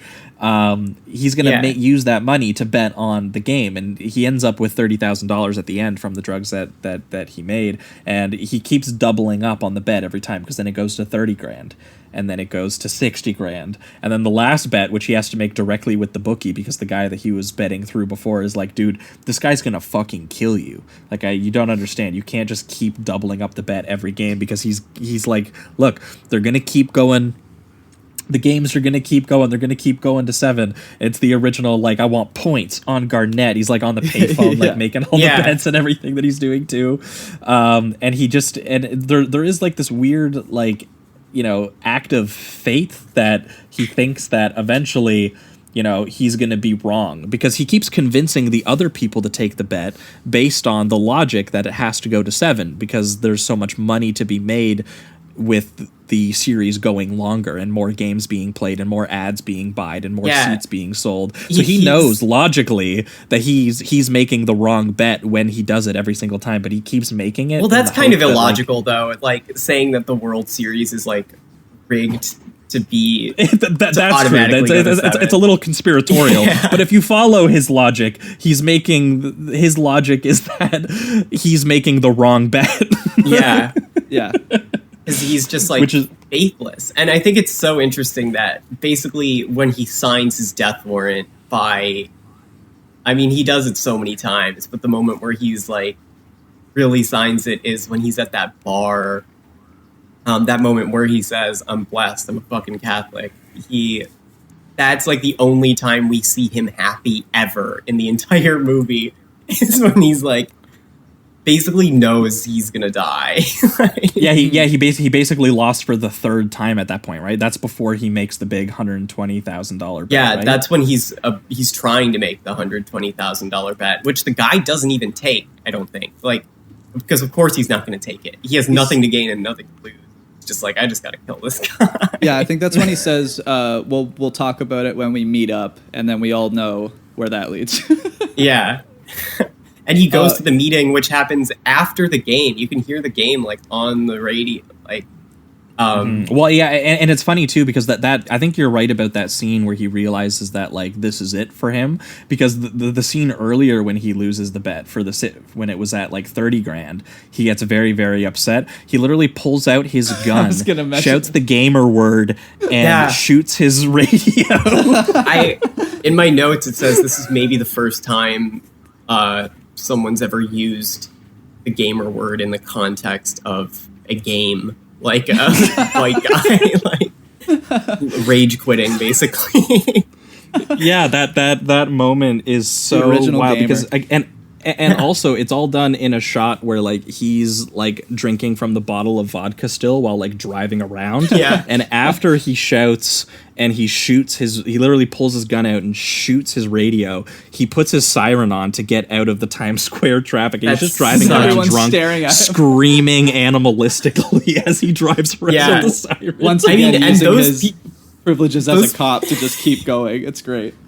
I mean, those people for sure thought he was just a real cop too. Like they 1000% were just like, it's so crazy that they could just like have a fake cop car in traffic. And speaking of this movie, and speaking of him like using a gun in the car, there's another great part where he eventually finds the two juveniles that raped the nun, and he has them handcuffed in his car, and he's pointing a gun at them and being like, "I'm gonna fucking kill you. How does this make you feel that you can't do anything about it?" And you can see in the background that there are these people walking past him on the sidewalk, and they're genuinely like, "What the hell is going on right now?" And I couldn't tell if they were extras or if they were just people walking. No. And Harvey literally turns around, I think, and points the gun at them to tell them to fuck off. Oh no, he does. Well, there's a story about that part in the commentary, because they said, or Ferrara said, the only time during filming that Keitel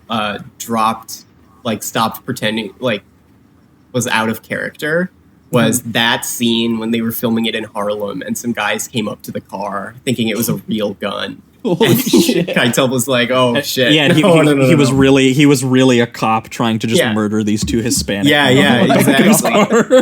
Exactly. Terrifying. Holy shit. And he also says that Keitel is, quote, one of the great driving actors, which I think is so true. Like, the concept of driving actors is really funny.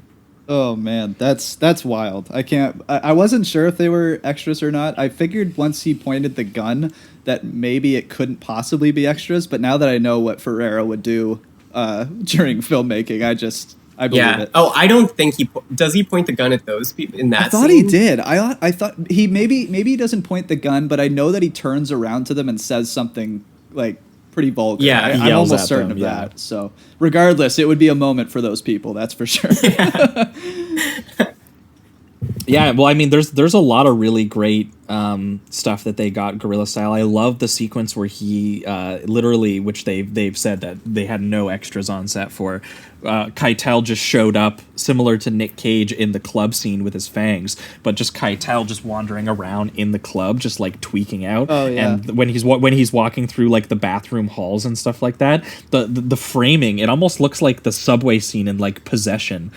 Right. Yeah. With like those wide shots and Keitel just like wandering the frames and darting around the blocks. And there's a bit too where he gets the money from the drug dealer, and the sequence is so crazy because he's so paranoid. This was one of the scariest scenes in my opinion. Yeah, the coke psychosis just fully. Yeah. He basically just does that bit from Goodfellas when Henry just like wilds out, but he spends the whole last half of the movie just like that. Yeah. But it's really like it's not played for comedy anymore. It's when terrifying. he goes into that, when he goes into that hallway and he's just like, he's holding the walls, he's freaking out. He points a gun at the woman who opens up the apartment door. She just slams her door. Oh, he goes and he hides in the corner, and then he gets a gun. He's just like sweating and he's tweaking out. The light is and then flickering. he hears people coming up towards him, and he points a gun at them, and it's like two like 8-year-old kids. Yeah. And then he immediately hides the gun so that the kids aren't like scared of him or whatever. But like, he was prepared to like totally shoot them right in the head. Yeah. And then when he leaves that building, the camera becomes just as paranoid as he is. Like, you get a POV shot of him like pulling out up like onto the steps on the street, and then the camera just like darts left and looks up the street and then darts right, and he's like looking around being like, who's out here, who's coming to get me? Yeah, it totally enters that headspace that he's in, and it's actually just very terrifying and horrible. Yeah, and I feel like in that moment, he's after he's like accepted his like fate, basically he kind of goes to the nun and he's like, okay, I'm gonna do a good deed, like something good. And in his mind, something good is like torturing and killing the two rapists for the nun and like telling her getting that revenge. he's gonna do that. Yeah. And he is basically like, when she like shoots down that idea, he's like mad. Yeah, he's very upset at her. He starts like yelling at her and shit. And he's also high, like really high out of his mind at this point too, because I think between him getting the money and him going to the nun, that's the bit with Zoe Lund. And he goes to her as, to get his heroin fix, and she gets the very, really, I think, like almost thesis line of the movie, which is that vampires are lucky, they can feed on others, we have to eat away at ourselves. Yeah. Is what she says, and it perfectly encapsulates that sense of like self-destruction as a means of like feeding or sustaining or feeling something. Which is kind of the point in his life that he's at. And she says we gotta suck ourselves off, we gotta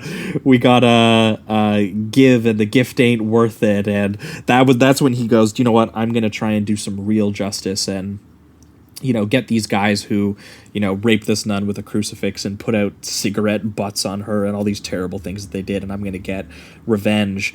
And she essentially goes, I don't want you to, I don't need it. And he goes on this big tirade about how she shouldn't have the right to feel that way. Yeah, because you're gonna enable these boys. Because we know how much he cares about enabling men on the street to do violence against women. He cares a lot about that in his personal life. Yeah.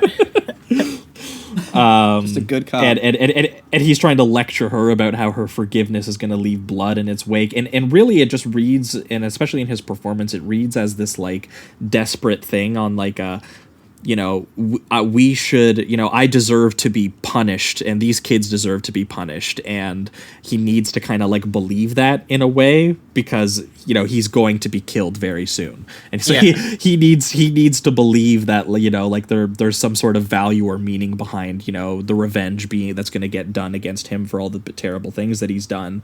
But instead she's going, no, you could have had forgiveness this entire time. Well, no, don't tell me that. I think that I kind of had a different read on that. I think it was kind of like him, in my mind, that he knows that it's not about like how he could have been forgiven. It's about how he like will be forgiven in the eyes of like God, kind of. And because the bookie is not like, whether or not the bookie forgives him is not like a moral question in his mind. It's like just a thing that's happening, I feel like. Whereas the larger question of forgiveness is like can I even be forgiven? And he needs to believe that he can, but he can't even forgive these two other people. So he kind of is trying that's why I read like him going on such a vicious tirade against the idea of forgiveness was him trying to be like, that there shouldn't be a forgiveness almost. Yeah. But this nun is like questioning, like pushing back against that and saying that no, he like they're, you know, everyone could be in some sense. Yeah. And he almost wants to resist that because there's this idea that that's not how he looked at the world previously. He always saw it as this cesspool where everyone's just, and in some ways that, you know, the wheels are already in motion for him to already be punished. And he'd rather for it the like things that he's not been be an doing. option in any capacity. So at least he knew that he didn't fuck it up. Is that kind Yeah. of That's kind of like how I felt. That Okay, I agree with that then. I thought you were saying something else. Sorry. No, I think that's largely what he's kind of feeling in that moment, and it's very complex though. Like the fact that we have to talk it through like that, I think lends it to how complex the writing actually is, and also Keitel's performance too, and what he's saying, because you know it's not like this is at all being verbalized. This is experienced just in, you know, Keitel's performance and what he's saying versus what he's actually feeling. Yeah. And yeah, it's really painful to watch this guy who like just thought, you know, he could not be forgiven for anything and that he deserved all of this stuff that was coming towards him, which is coming towards him very actively as we're at this point in the film. Yeah. And that just this nun being like, no, it didn't have to be like that. Unfortunately. The church scene is my favorite scene in the whole movie. It makes me like choke up.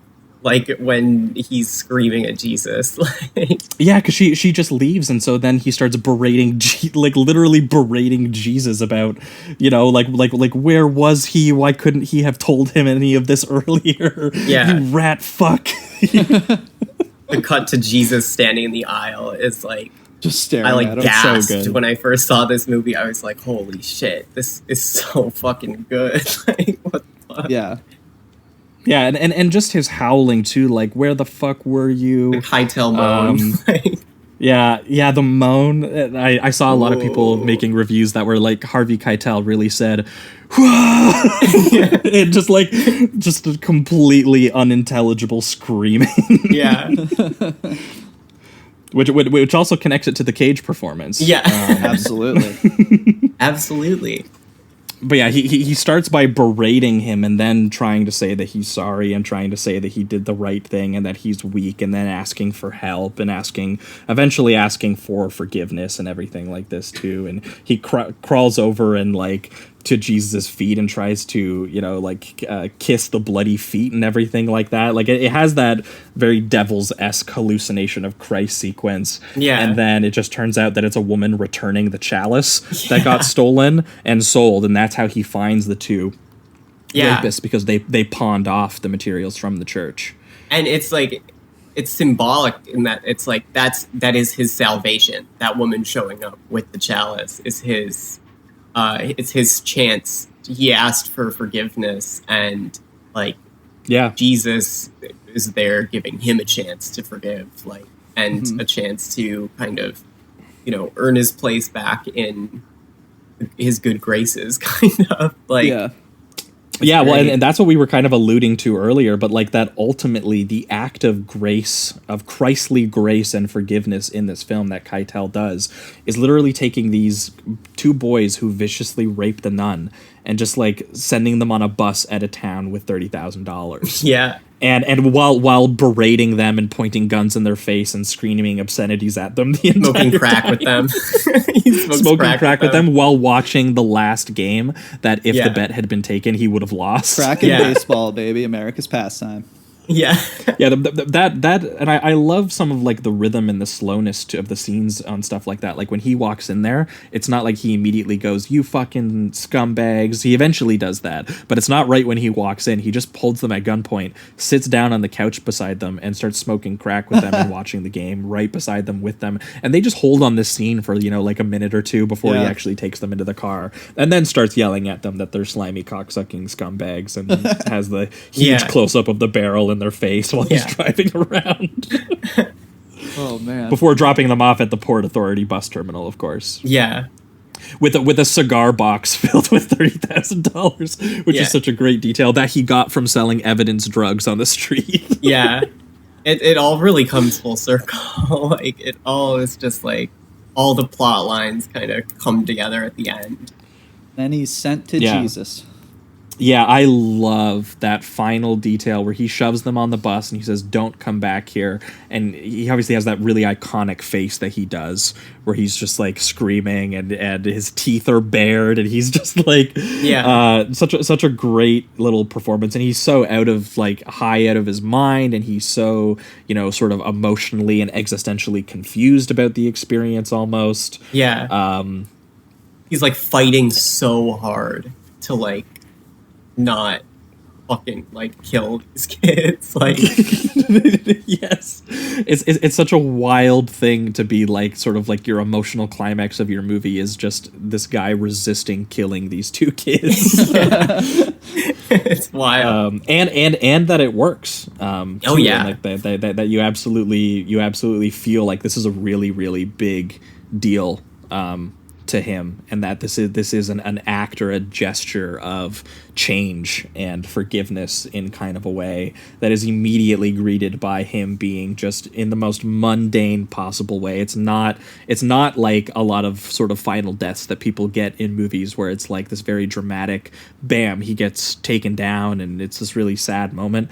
Ferreira shoots it as this very pathetic moment where he's just in his car, he gets gunned down in the car, the blood hits the windshield and everything, and it's held in this long wide shot of just all of the pedestrians just noticing that there's a dead guy in the car. Yeah. And it's framed in the exact same way of all the murders that he pulled up to throughout the movie, which I think is so brilliant. Yeah. Where because we know when he pulled up to that double murder, he did not give two shits about the people who were dead in that car. It was like, I'm betting on the game, got to bet on the game. And then the other dude, he literally moves his slit throat body so that he can grab the drugs in the back of the car.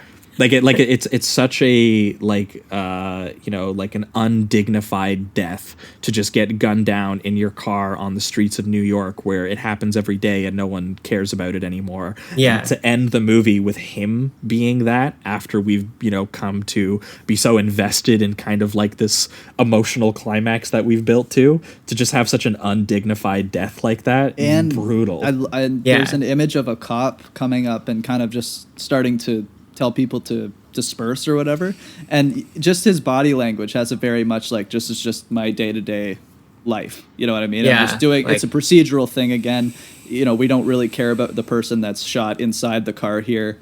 And also, I'm not sure, do you guys know if all of those people were like, I imagine that some might have been extras to kind of gather a crowd, and then people maybe started to swarm as they were doing the guerrilla. Knowing Ferreira, I won't make any bets on it, but it's very possible that he just put a dead guy in the car and said, hopefully people notice. Yeah, see, that's what I thought he probably did, was just like dress up Harvey and just be like, just play dead for like 10 minutes, see what happens. And we'll just hold the shot and I'll wait for people to start noticing. Yeah. But yeah, great I don't ending, know, great but I ending. wouldn't put it past him. It's great shot. Yeah, what an ending to this experience too, in this movie. And also with the Johnny Ace blues ballad coming back in too, like it's such a contradiction having such a romantic song play against such an undignified image. Yeah. For sure. It's great. But that's that gruesome irony that the entire movie kind of like walks. But yeah, pivoting towards reductive rating round on Bad Lieutenant. This is still gonna get the super high 4 for me. I almost convinced myself to jump up to the 5 here, though, just talking about it, because I do think that you do really feel this movie, and I don't even know what's really holding me back at this point. This was my second time watching it, but fuck it, yeah, I'm going up to the 5 on this one. Let's go. Nice.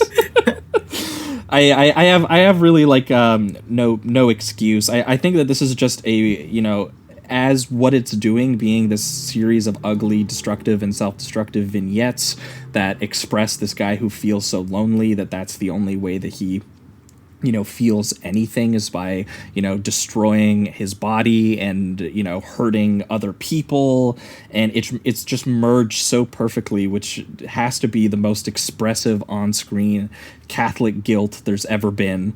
And then also this just, this existential despair of the accumulation of all of these sins that he's committing, and this idea of, Keitel, who again is just feral and depraved and anguished and just doing like one long drug-induced primal howl into the void. Yeah. Like that's absolutely what the movie ends up feeling like, and structured so that you really feel that agony and eventually that kind of nihilism.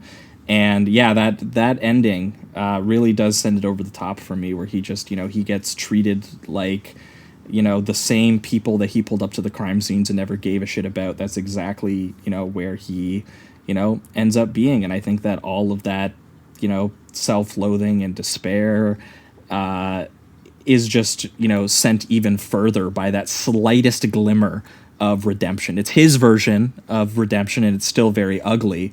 But the fact that it was there is just so painful to him. You imagine, and what I was trying to get at in that scene with the nun, that he would have rather not feel those things. He would have rather just spent the rest of his life imagining the world was this terrible place, and eventually he was going to get his comeuppance, his deserved comeuppance for all the terrible things that he's done. Yeah. And then just to throw in that last moment of just before that comeuppance hits, that there was a chance at faith and redemption and forgiveness there, and that just absolutely crushes him. And yeah, I think that you really feel that in the writing that Lund did, and Ferreira and Keitel, all three artists just like at the top of their game and in perfect unison with each other. Yeah. Yeah. I'm gonna give it the high 4. It's I think that this could get the 5, so it will be the trademark Jamie 4 here. But that's okay. I gave it on the last round. Exactly. I may do it every week, but god damn it, I have to. I gotta feel those 5s. I do. But this was so close. I think that this was one of the most vulnerable performances I've ever seen from an actor. Like Harvey Keitel is absolutely incredible in this. He gives it his all. I mean, he literally lays everything bare to the screen. So that was incredible to watch, just his performance alone. And Ferreira's use of guerrilla camera work is just so amazing. I really love that. Like we saw it also a lot with Cohen, right? Larry Cohen in New York City. Yep. He does a lot of that stuff. It just adds such a authentic element to whatever city you're in when you do it. I feel like I've mostly seen it in New York. It feels like that's where they do it a lot of the time. A lot of 70s New York filmmakers were like, hey, our greatest budgetary resource is this city, and we don't have to spend any money on it. We can just do it without permits. So yeah, a lot of filmmakers living in New York realize that. yeah, it's awesome. I really love it. And yeah, I think this is just a really, it's sad, but a consistently fascinating story about a man that's dealing with faith and addiction and loneliness and honestly, power as well, because the only reason that he's allowed to get away with all the things he does in this movie is because of his position in life, and he takes advantage of them as many times as he can. So this was really an incredible film. I'm looking forward to revisiting it. So 4 out of 5 for now, but I can see the 5. For me, it's got to be a 5. I mean, this is probably one of my top 5 favorite films of all time. Like, gun to my head if I had to name them. I think it's just like, I just love it so much. It's just so perfect.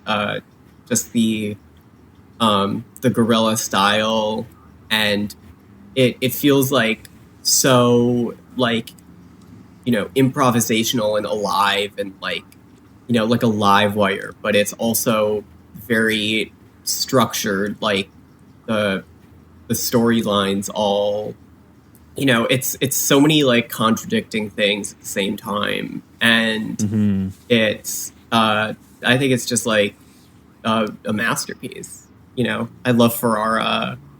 I love, Keitel's performance is absolutely nuts. Like, but I mean, it takes one hell of a performer to make you feel anything for someone who does the things that he does in this movie. That's a good point for sure. Yeah, because he goes there. Who was it that said like one of the hallmarks of like a great work of art is doing something that might make you look like a fucking idiot. But I think by that metric, this is like, and by he lays it all out. He's literally as naked a performance as you could probably find. Absolutely. It's all on the screen. Oh, it is. Yeah. But yeah, I love it. It's got to be the 5 for me. Hard 5. Nice. Hell yeah. All right. Well, I think that will wrap it up for everything this week. That was Vampire's Kiss from 1988 and Bad Lieutenant from 1992. Thanks so much, Hesse, for joining us and for bringing these films with you. Thank you guys for having me. No problem. If you've got anything you want to plug while you're here, this is usually where we have you do that. I guess just follow me on Twitter at ZeroSuitCamu or Camus, however you say it. Yeah. I can recommend doing that. Yeah, we'll Hesse link is that. always posting about films that are Sleazoids adjacent. Yes. Definitely. Which is why we knew we had to have her on at some point. Yeah, it was a pleasure. I gotta do it again sometime when I'm not super hungover. Absolutely. Whenever you got another pairing, just let us know. Awesome. For our listeners, we're going to be back in 1 week's time, where we are going to be talking about Sylvester Stallone once again. Auteur. We're going to be talking about Rocky 3 and Rocky 4. No introduction, I think, needed for that episode. Russia. I think it makes sense. But I'm very excited to talk about Mr. T and Dolph Lundgren. The robot. Who are the robot, which Stallone swears that director's cut that's coming out soon, he's going to cut it out. Yeah. He's like, no more robot. The robot's been junked. It's like worse. It's worse than Wong Kar-wai's recoloring of Fall Yeah, Guys. how dare you? Yeah. Come on, How Stallone. dare you get rid of the robot? Everyone loves Paulie's robot, okay? So that's what we're going to be talking about there. And then the episode after, I am keeping a secret. Oh. I know what it is. Jamie knows what it is. So all I will say is that the episode we're going to be doing in 2 weeks with a special guest is going to be launching an entire themed month of the show that we have had planned for like 5 or 6 months. And it's going to be I don't want to say it yet because it's going to be announced exclusively for the patrons on the Rocky episode next week, because there is a very specific tie-in. So listen to the end of the Rocky episode if you want to know what the themed month is going to be. And then once we've announced it, we're going to announce all 4 episodes all at once, because we are very ahead of the planning, and we've already got every episode and every guest lined up for it. But look forward to that. I can tell you it's going to be very cool. We're very excited. Oh yeah, it's going to be fun. So that you have that to look forward to in 2 weeks, the beginning of an entire themed month here on the show. But that being said, I think that wraps it up for everything this week. Thanks so much for listening, and keep it sleazy. Keep it sleazy. Keep it sleazy. Hell yeah. Hell yeah. We love it every time a guest gets in there.